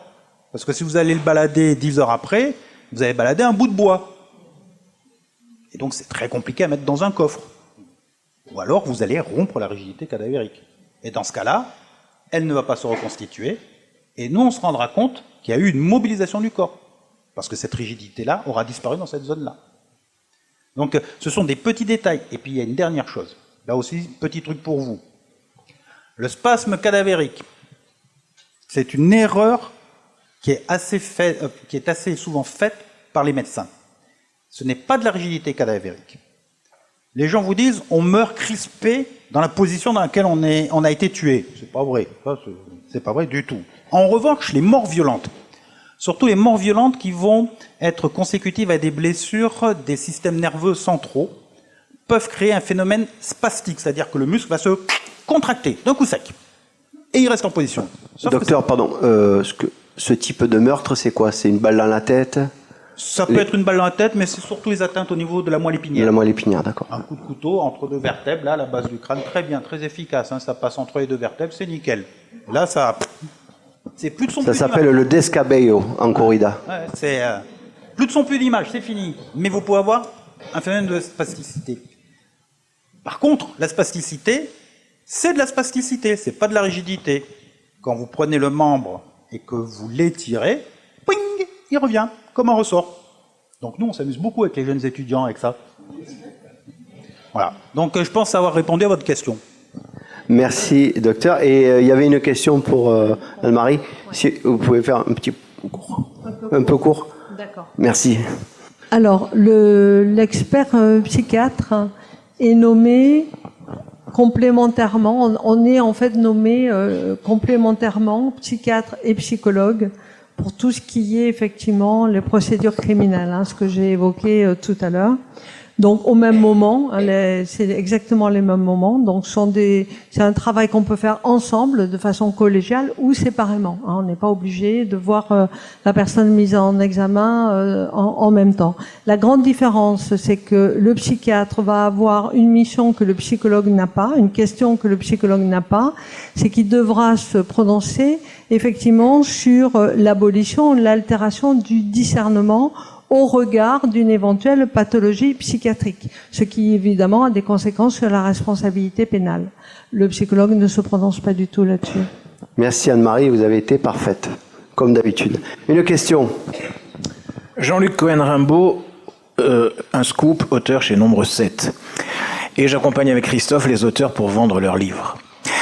J'ai une question pour vous.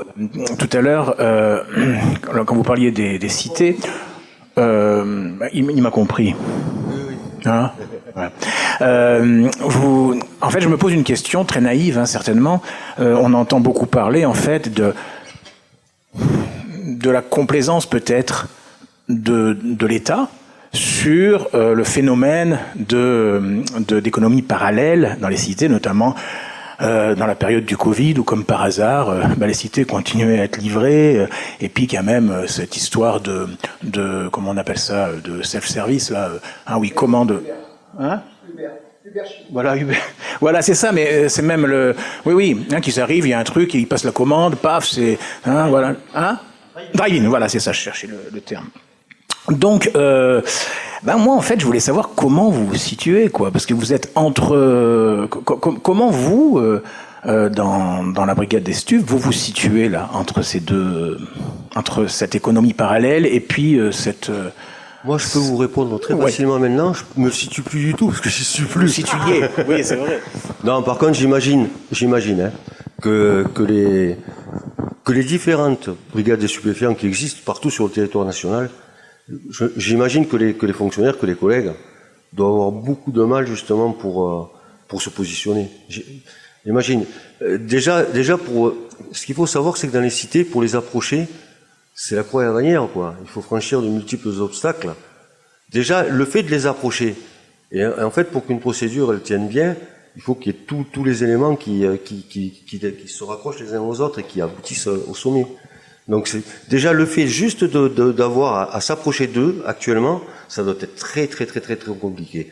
Maintenant, si vous avez vu le film Bac Nord, moi, ça m'a un peu surpris quand même, parce que j'ai jamais vu un service de brigade anticriminalité faire ce genre de choses, déjà pour commencer, puisque la brigade anticriminalité n'a pas pour vocation de mener des enquêtes, et de se retrouver en véritable guerre civile, comme on le voit dans le film. Personnellement, moi, en 15 ans de brigade de stupéfiants, j'ai jamais connu ça, quoi. Parce que c'est plus un travail ça se rapproche un peu de leur job à eux, quoi. C'est un travail quand même de sous-marin. C'est un travail où l'objectif est en sorte que on ne doit pas voir le policier. Il ne doit pas être vu. Donc on fait tout pour ne pas être vu par les gens. Donc s'approcher de ces à mon avis, je pense qu'il doit avoir beaucoup de difficultés pour y arriver actuellement. Peut-être. Je sais pas si j'ai répondu. Hein. Peut-être, Christophe, peut-être une précision. Je voudrais vous faire savoir que dans chaque département de France, les services de renseignement ont un groupe d'économie souterraine et donc de surveillance de tous les quartiers, de l'évolution, avec une analyse qui est transmise très régulièrement. Quand je travaillais encore, c'était tous les 10 jours, au préfet et au ministère de l'Intérieur. Donc l'analyse est faite en permanence. Mais vous n'imaginez pas le travail des renseignements généraux et mes collègues non plus. Oui, bonjour, je suis Ariane de Loire-Méril, auteur de Polar, entre autres. Je travaille pour Nombre 7 après m'être faite arnaquer par une autre maison d'édition auparavant. Je suis peut-être pas la seule dans le cas. Mais bon, je voulais savoir, est-ce que les insectes ont encore leur effet dans la criminalité? Et sont-ils encore utilisés? Enfin, est-ce qu'ils ont encore leur utilité? Ils ont leur utilité. Les insectes. Alors, c'est ce qu'on c'est ce qu'on appelle la faune cadavérique, la faune ou nécrophage. Elle a plusieurs noms. Alors d'abord, il faut savoir qu'il y a une multitude d'insectes qui vont intervenir sur le corps d'une personne décédée et qui peuvent même intervenir avant sa mort. Ce qui fait que les mouches ne viennent pas pondre leurs œufs sur votre corps, c'est que pendant votre sommeil, par exemple, vous bougez. Il y a des petits mouvements qui sont réalisés. C'est ce qui va éviter que la mouche vienne se déposer sur vous. Mais si vous êtes dans une situation de coma, en étant vivant, les mouches peuvent venir pondre sur vous. Ah oui. Donc, il va y avoir une succession d'insectes sur un corps en fonction de son état de dégradation. Pourquoi? Parce que l'insecte se nourrit. Et chaque insecte ne se nourrit pas forcément du même substrat. Donc va intervenir sur ce corps, selon un ordre très précis, un certain nombre d'insectes, puisque chacun ne se nourrissant pas du même substrat, il ne viendra que quand le substrat sera accessible ou à disposition. Et quand il ne sera plus, il partira. Donc les insectes sont toujours utilisés et utilisables, bien entendu dans le cadre de la détermination de ce qu'on appelle le délai post-mortem. Alors je vais vous donner encore un truc. Les mouches, quand elles pondent, font ce qu'on appelle des crises. D'abord, vous avez le fameux asticot. Ça, c'est la première étape. Ensuite, ça va être un asticot qui va se transformer en larve, enfin en chrysalide, pardon, excusez-moi, qu'on appelle la pupe. C'est ce terme-là. Pour qu'un asticot, ou du moins un œuf, devienne une chrysalide, il faut qu'il y ait ce qu'on appelle 260 degrés cumulés. Alors, je vous la refais de façon claire.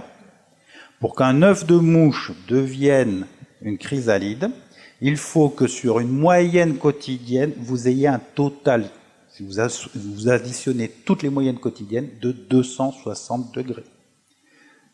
C'est beaucoup.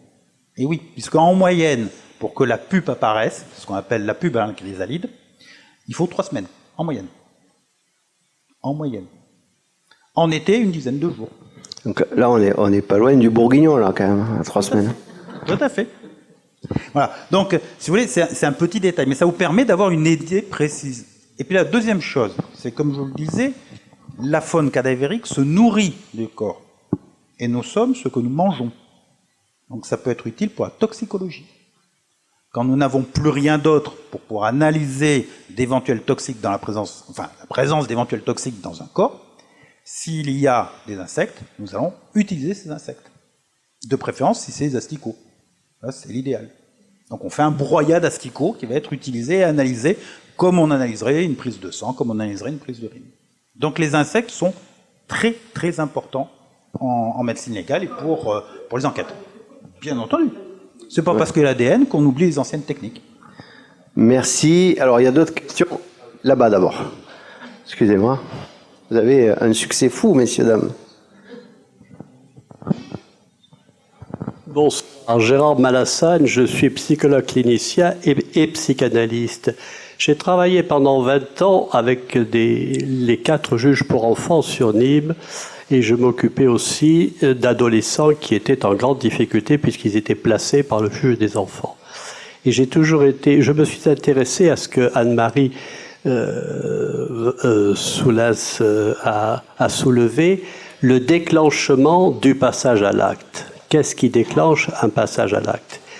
Et je suis toujours surpris par le fait qu'à un moment donné, le sujet se trouve dans le vide au niveau, je dirais, du symbolique et du langage. Il ne peut pas le dire avec des mots et il passe à l'acte. L'acte vient quand les mots n'y sont pas. Et je vous parle de ça parce qu'en même temps, j'ai un cabinet à Nîmes et j'ai été interpellé très souvent pour faire des suivis socio-judiciaires. Et c'est très difficile à faire tant que le sujet, je dirais, ne s'attribue pas l'acte qu'il a fait, c'est-à-dire ne se reconnaît pas comme responsable de ce qu'il a fait. Et souvent, il faut du temps pour qu'il arrive à parler de ça.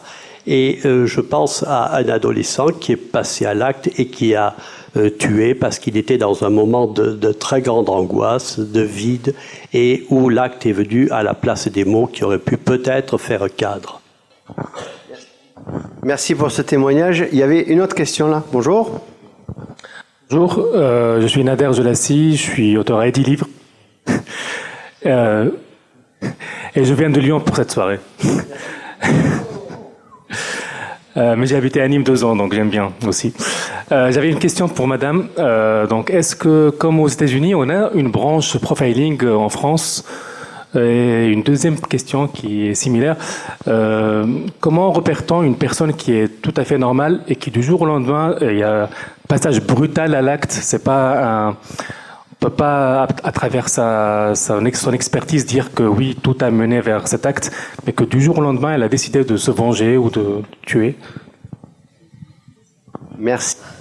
Alors en France, non, il n'y a pas de... Enfin, en tout cas, pas à ma connaissance, d'activité de type profiling. Nous, on intervient en tant que psychologue expert.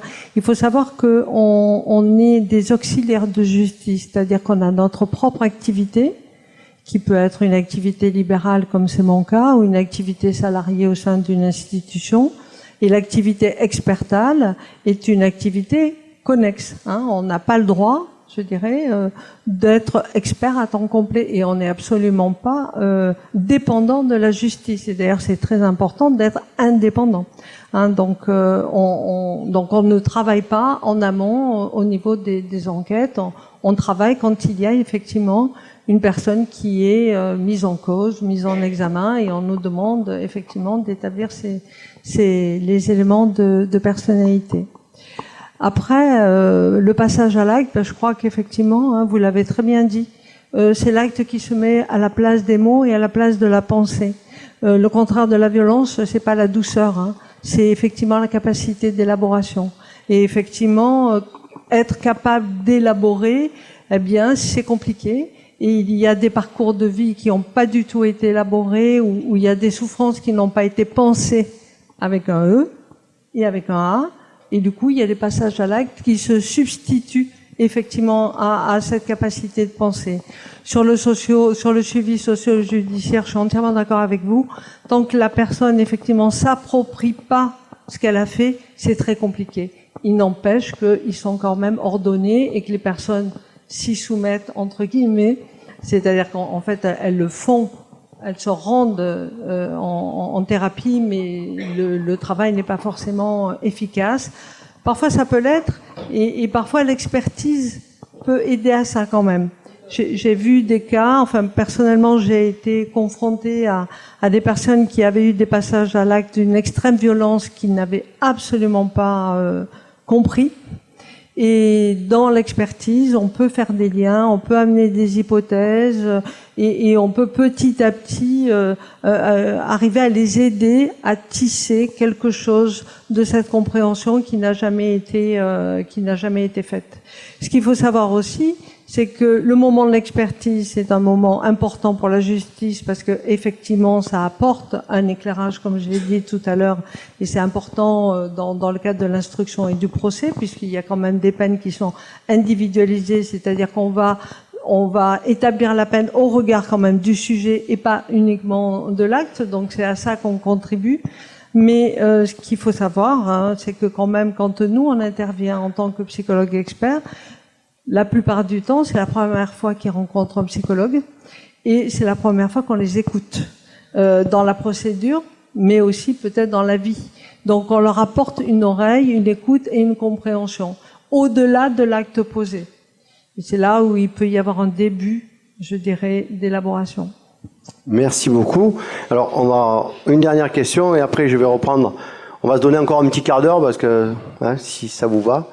Et après, on conclura et puis on ira partager un petit verre et puis de quoi se sustenter un peu. Hein, monsieur? José Rigaud, de Lyon également.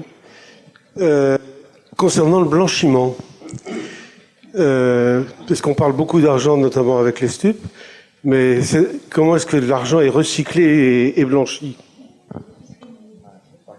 Peut-être, Patrick, tu as quelques infos là-dessus? Alors, moi, je ne peux pas vous parler du blanchiment au niveau international. Hein. Je peux vous parler du blanchiment local. Oui. Il est facile d'ouvrir des petits commerces qui nous permettent, qui leur permettent de faire un chiffre d'affaires fictif, mais qui va être valorisé. J'achète 1 kilo de viande, je le mets à la poubelle, j'ai une facture, j'aurais vendu et je blanchis de l'argent. Ça se retrouve chez les coiffeurs, ça se retrouve dans plein de domaines, et les services de renseignement suivent tout ça et l'analysent, évidemment. Mais ça, c'est le blanchiment local. Après, je suis pas capable de monter dans les blanchiments internationaux. Je vais en profiter que tu aies le micro pour te poser une question. Est-ce que dans le cadre de ta carrière, il t'est déjà arrivé d'être surpris par l'ampleur de ce pour lequel tu as commencé à enquêter, une surprise, je dirais, c'est-à-dire que en gros, tu tires une fleur et en fait tu montes un arbre, quoi, voilà.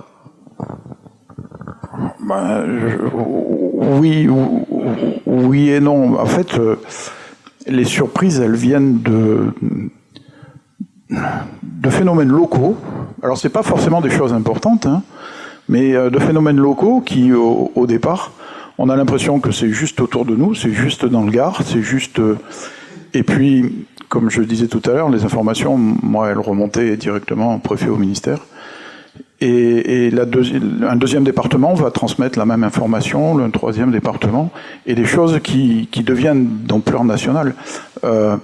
Croyez-moi que le dernier mouvement des agriculteurs, il a dû être envoyé par les services de renseignement 3 semaines à l'avance, quoi. Alors, sinon, il y a, à titre individuel comme ça, si c'est des humains, non, mais des phénomènes sociaux qui ont explosé alors qu'on a été, par exemple, les premiers à les avoir, oui, je ne veux pas parler des anti-corridas, par exemple. Le premier gros mouvement des anti-corridas, ça a été Rodillan, et ça a ensuite explosé dans toutes les villes taurines, quoi. Et on a été sollicité du début à la fin, et on est encore toujours sollicité là-dessus. Les services de renseignement travaillent sur les anti-corridas et sur la tauromachie. Alors, on a un témoignage. Vous vous présentez, madame, s'il vous plaît? Oui, je suis madame Martini-Boismenu et je suis policière à la retraite. Et pour répondre à la question de Christophe concernant la fleur qui devient l'arbre, j'ai travaillé à la brigade des mœurs à Montpellier.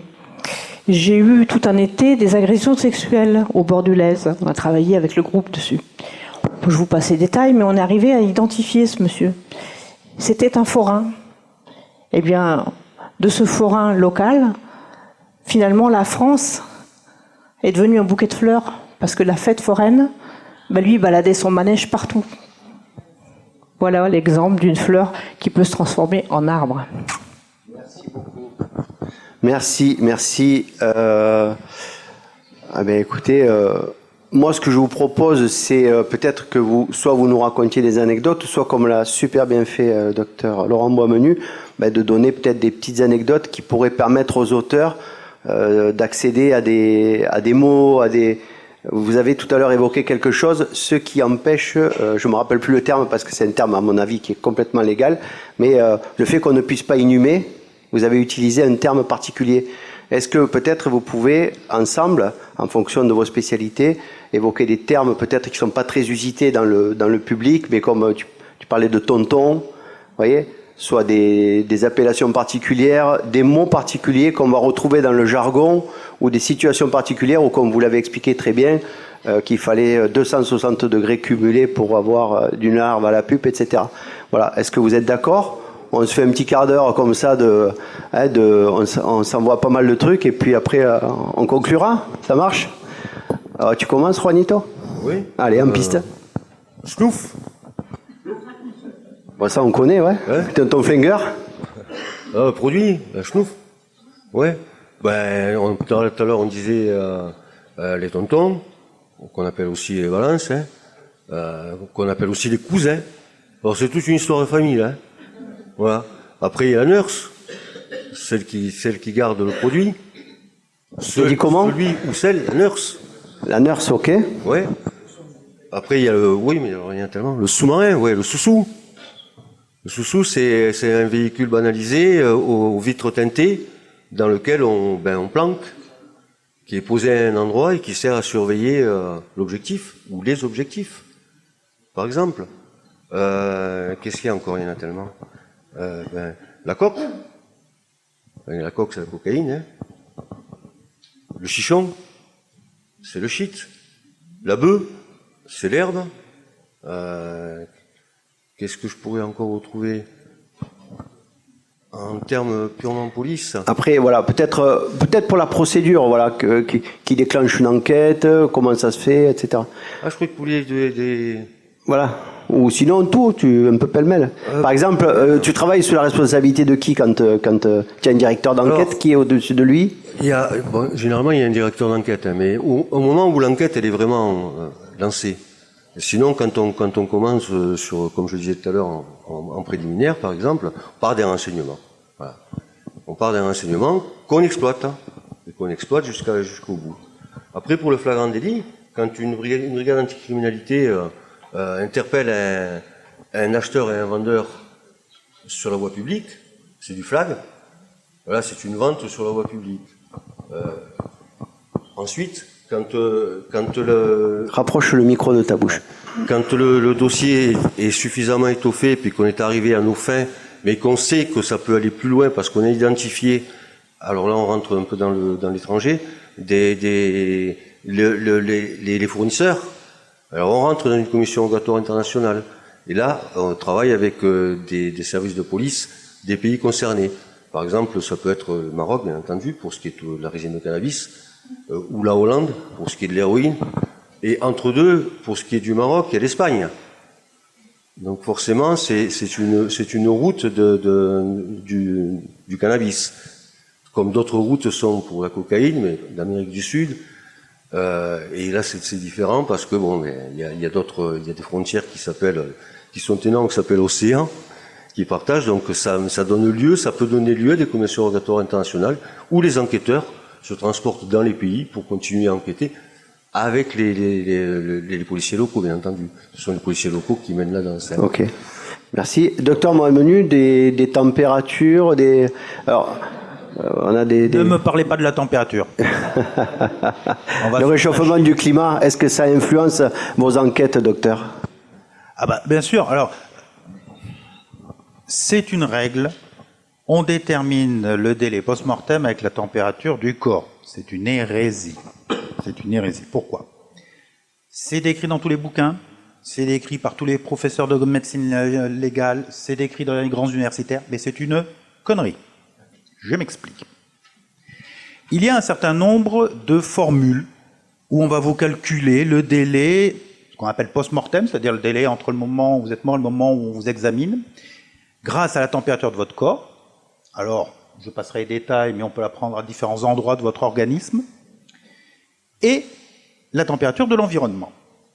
Tout ceci a été calculé en laboratoire. On a fait des expériences sur, pour la petite anecdote, des têtes de cochon. C'est là-dessus qu'on a fait les calculs.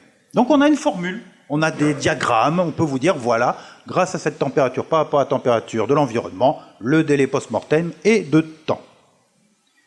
Le problème, c'est que c'est un environnement qui est un environnement de laboratoire, qui n'est jamais l'environnement dans lequel un corps se trouve. D'abord parce que votre cochon, il n'est pas habillé. Votre cochon, il est toujours à une température constante, sauf que le corps, il peut être exposé au soleil, il peut être exposé à la pluie, il peut être exposé à un courant d'air, enfin bref, il y a un certain nombre de choses. Et puis une chose fondamentale, c'est que quand vous saignez, vous perdez de la chaleur. Or, souvent les crimes sont des crimes, d'où le terme de sang, Et donc vous avez perdu du sang, donc vous avez perdu la température. Si vous restez sur ce référentiel-là, ben vous vous trompez au niveau du délai post-mortem. Donc la température casse-gueule. Mais c'est ce qu'on fait. Ensuite, comme petit terme, alors on intervient sous forme soit de REC, les réquisitions faites par les enquêteurs, officiers de police judiciaire, soit par le procureur de la République, ou sur OCE, c'est-à-dire ordonnance de commission d'experts. Ce sont les deux cadres dans lesquels nous intervenons. Après, en autopsie, je vais vous donner une petite modernité. On fait de l'autopsie maintenant en visioconférence. Si, à cause du Covid. Non, j'exagère. C'est que tout simplement, il y a de la demande.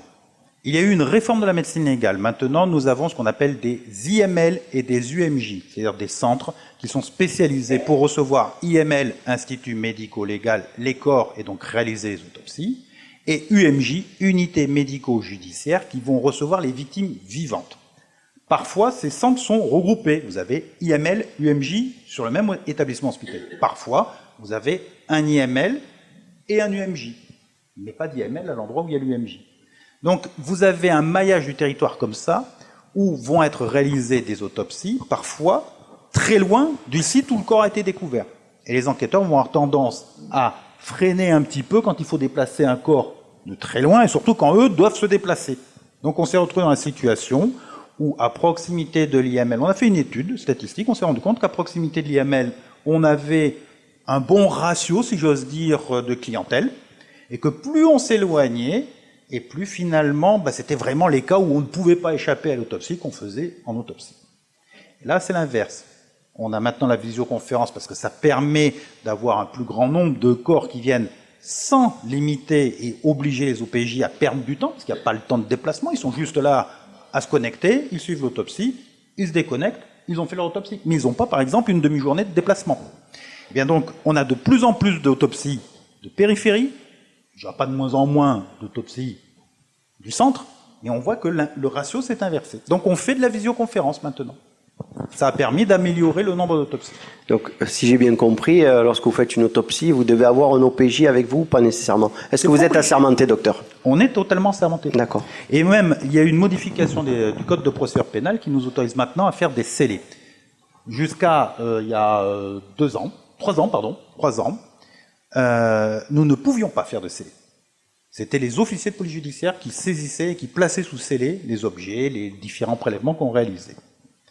Il y a une réforme du Code de procédure pénale, et cette réforme du Code de procédure pénale autorise les médecins, maintenant, au cours de leur constatation, qu'elles soient sur le vivant ou sur le mort, à procéder eux-mêmes au scellé. Donc nous avons appris à faire les scellés. Et ça a été la mort de l'OPJ en autopsie. Ça a été fini.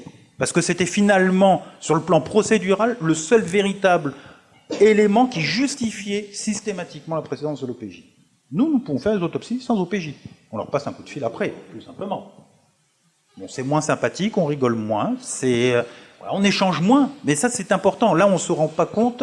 La modernité sur ce point-là a eu comme conséquence la perte de l'humanisme et des relations humaines qu'on avait entre OPJ, et sur la qualité de l'enquête aussi. Parce que l'information se perd, l'information se déforme éventuellement, et on perd cet échange qu'on avait avec les enquêteurs où on se retrouvait, on disait, bon, moi je pense ça, qu'est-ce que tu en penses? Parce qu'il faut savoir aussi qu'il y a ce qu'on écrit et ce qu'on dit entre nous. Par exemple, le délai post-mortem, grand classique, on va toujours dans un rapport avoir tendance à élargir ce délai post-mortem pour ne pas coincer l'enquêteur sur un délai post-mortem trop strict. En revanche, entre nous, moi si j'étais toi, je taperais autour de minuit, pas 2 heures, minuit. Voilà, c'est comme ça que ça fonctionne. C'est comme ça, du moins, que ça fonctionnait à l'époque. Mais la technicité fait perdre ce côté humain d'échange entre les enquêteurs et les techniciens. Merci. Patrick, peut-être quelque chose, des tips, comme on dit maintenant? Moi, tu sais, j'ai pas grand-chose, moi. J'ai pas entendu parler de Zonzon. Zonzon.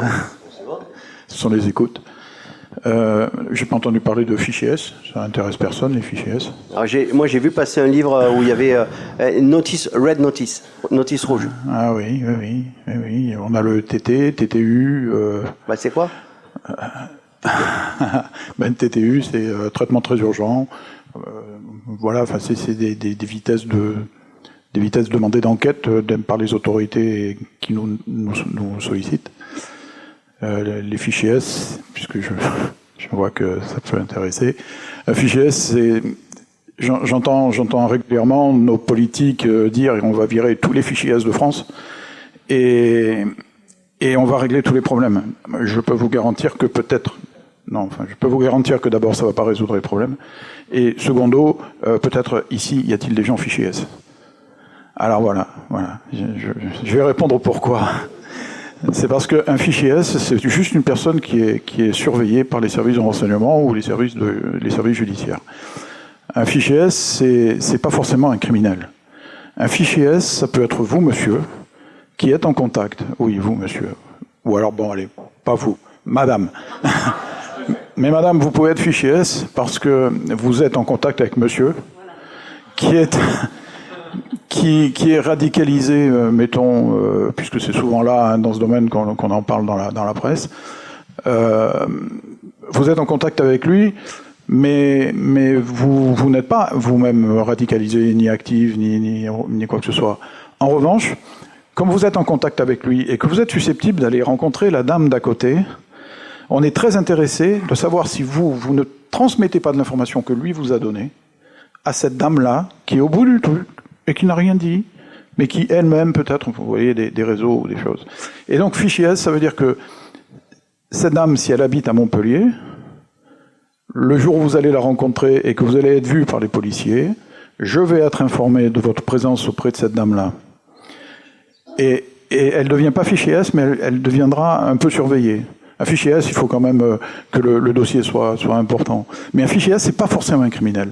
C'est quelqu'un qui est en lien avec des dossiers surveillés, des dossiers étudiés, mais pas un voyou ou pas quelqu'un de dangereux. C'est pour ça qu'on ne peut pas virer les fichiers S, et puis on ne peut pas dire à un maire, moi j'ai été sollicité, les maires veulent connaître le nombre de fichiers S, mais on n'a pas à leur dire, ils ont des citoyens très honnêtes qui sont fichiers S.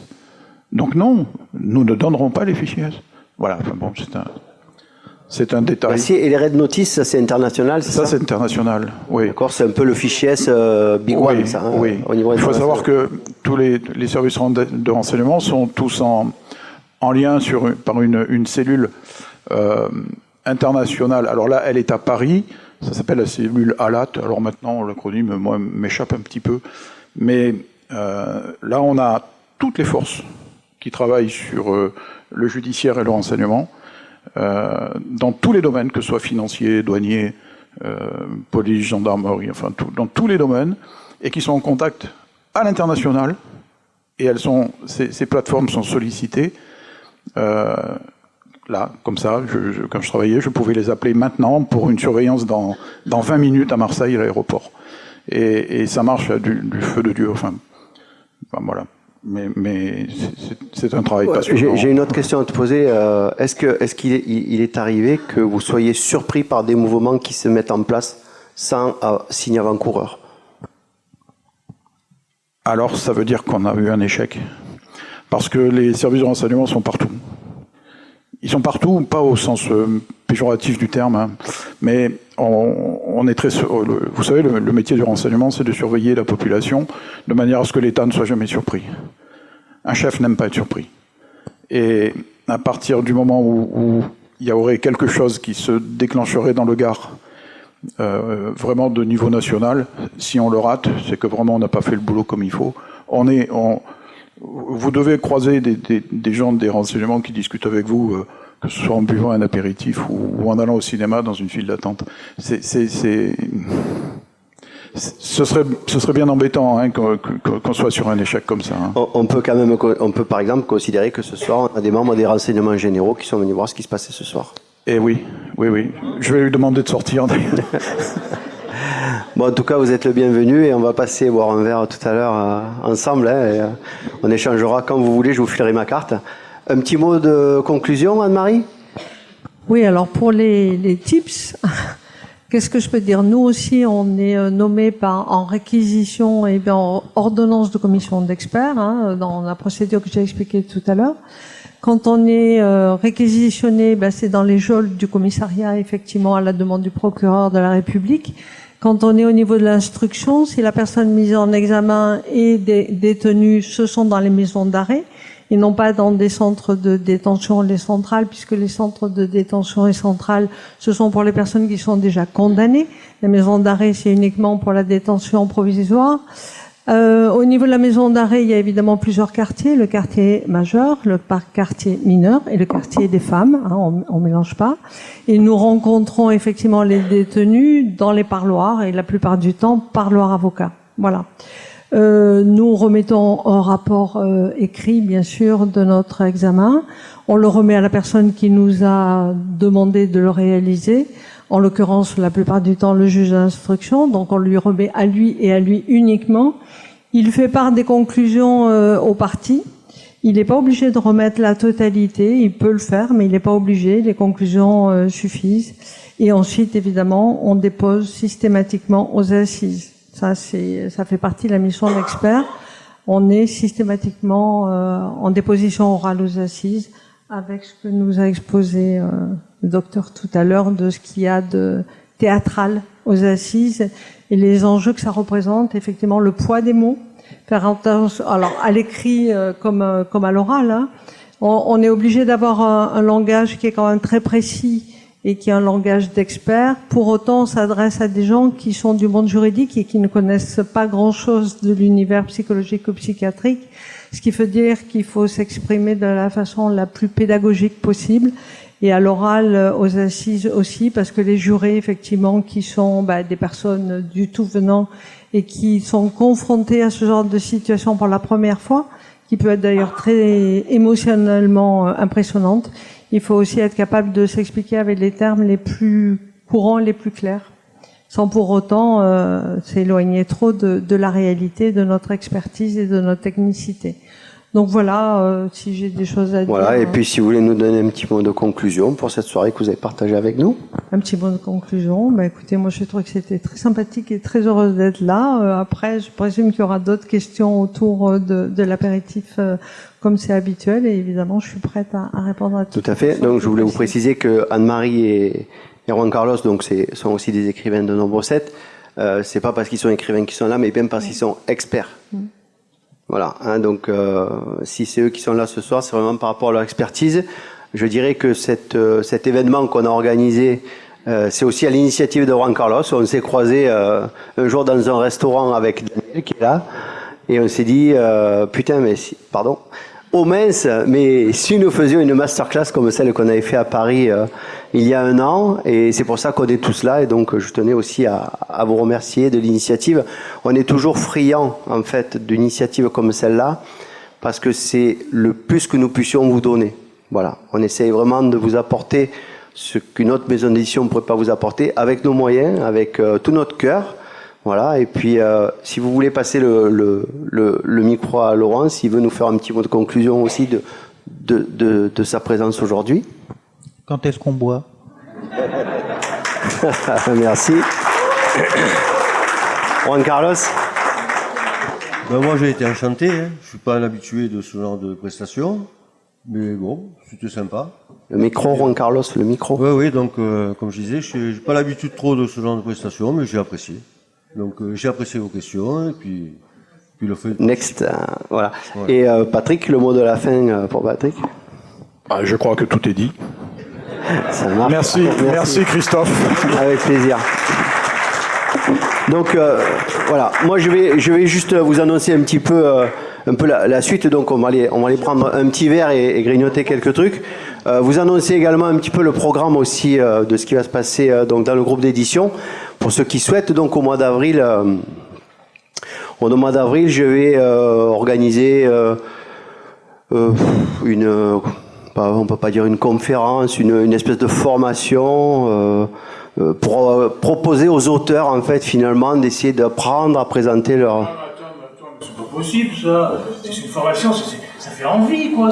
Là, on dirait que t'es thanatophile, là, je sais pas quoi, là. Hein, ça doit donner envie, une accroche, quoi. Mais un peu d'humour. Allez. Je vais essayer. Est-ce que tu es inscrit, toi, à cette formation, d'ailleurs? Alors, quelle formation? Dis-moi. Eh bien, est-ce que tu as envie de te plonger dans une formation intéressante pour prendre avant tes livres, comme une cracotte dans un bol de chocolat au lait? D'accord, on n'arrivera pas à mieux ce soir, mais oui, quand même, ça c'est oui. Franchement, mais c'est l'histoire en fait d'un auteur et de son éditeur qui se retrouvent dans plein de situations, mais super cocasses, plus marrantes les unes que les autres, pour vous apprendre en fait à faire de votre présentation banale un pitch percutant. Voilà, percutant. Bon, il y a encore du travail, vous avez vu, donc on va continuer à travailler. On vous donne rendez-vous au mois d'avril à Paris pour vous présenter ça. Le 18 avril dans nos locaux à Paris, mais vous serez informés. En tout cas, merci pour votre présence, merci pour votre participation. Et puis on se retrouve dans 2 minutes juste à côté pour boire un verre ensemble. Merci beaucoup.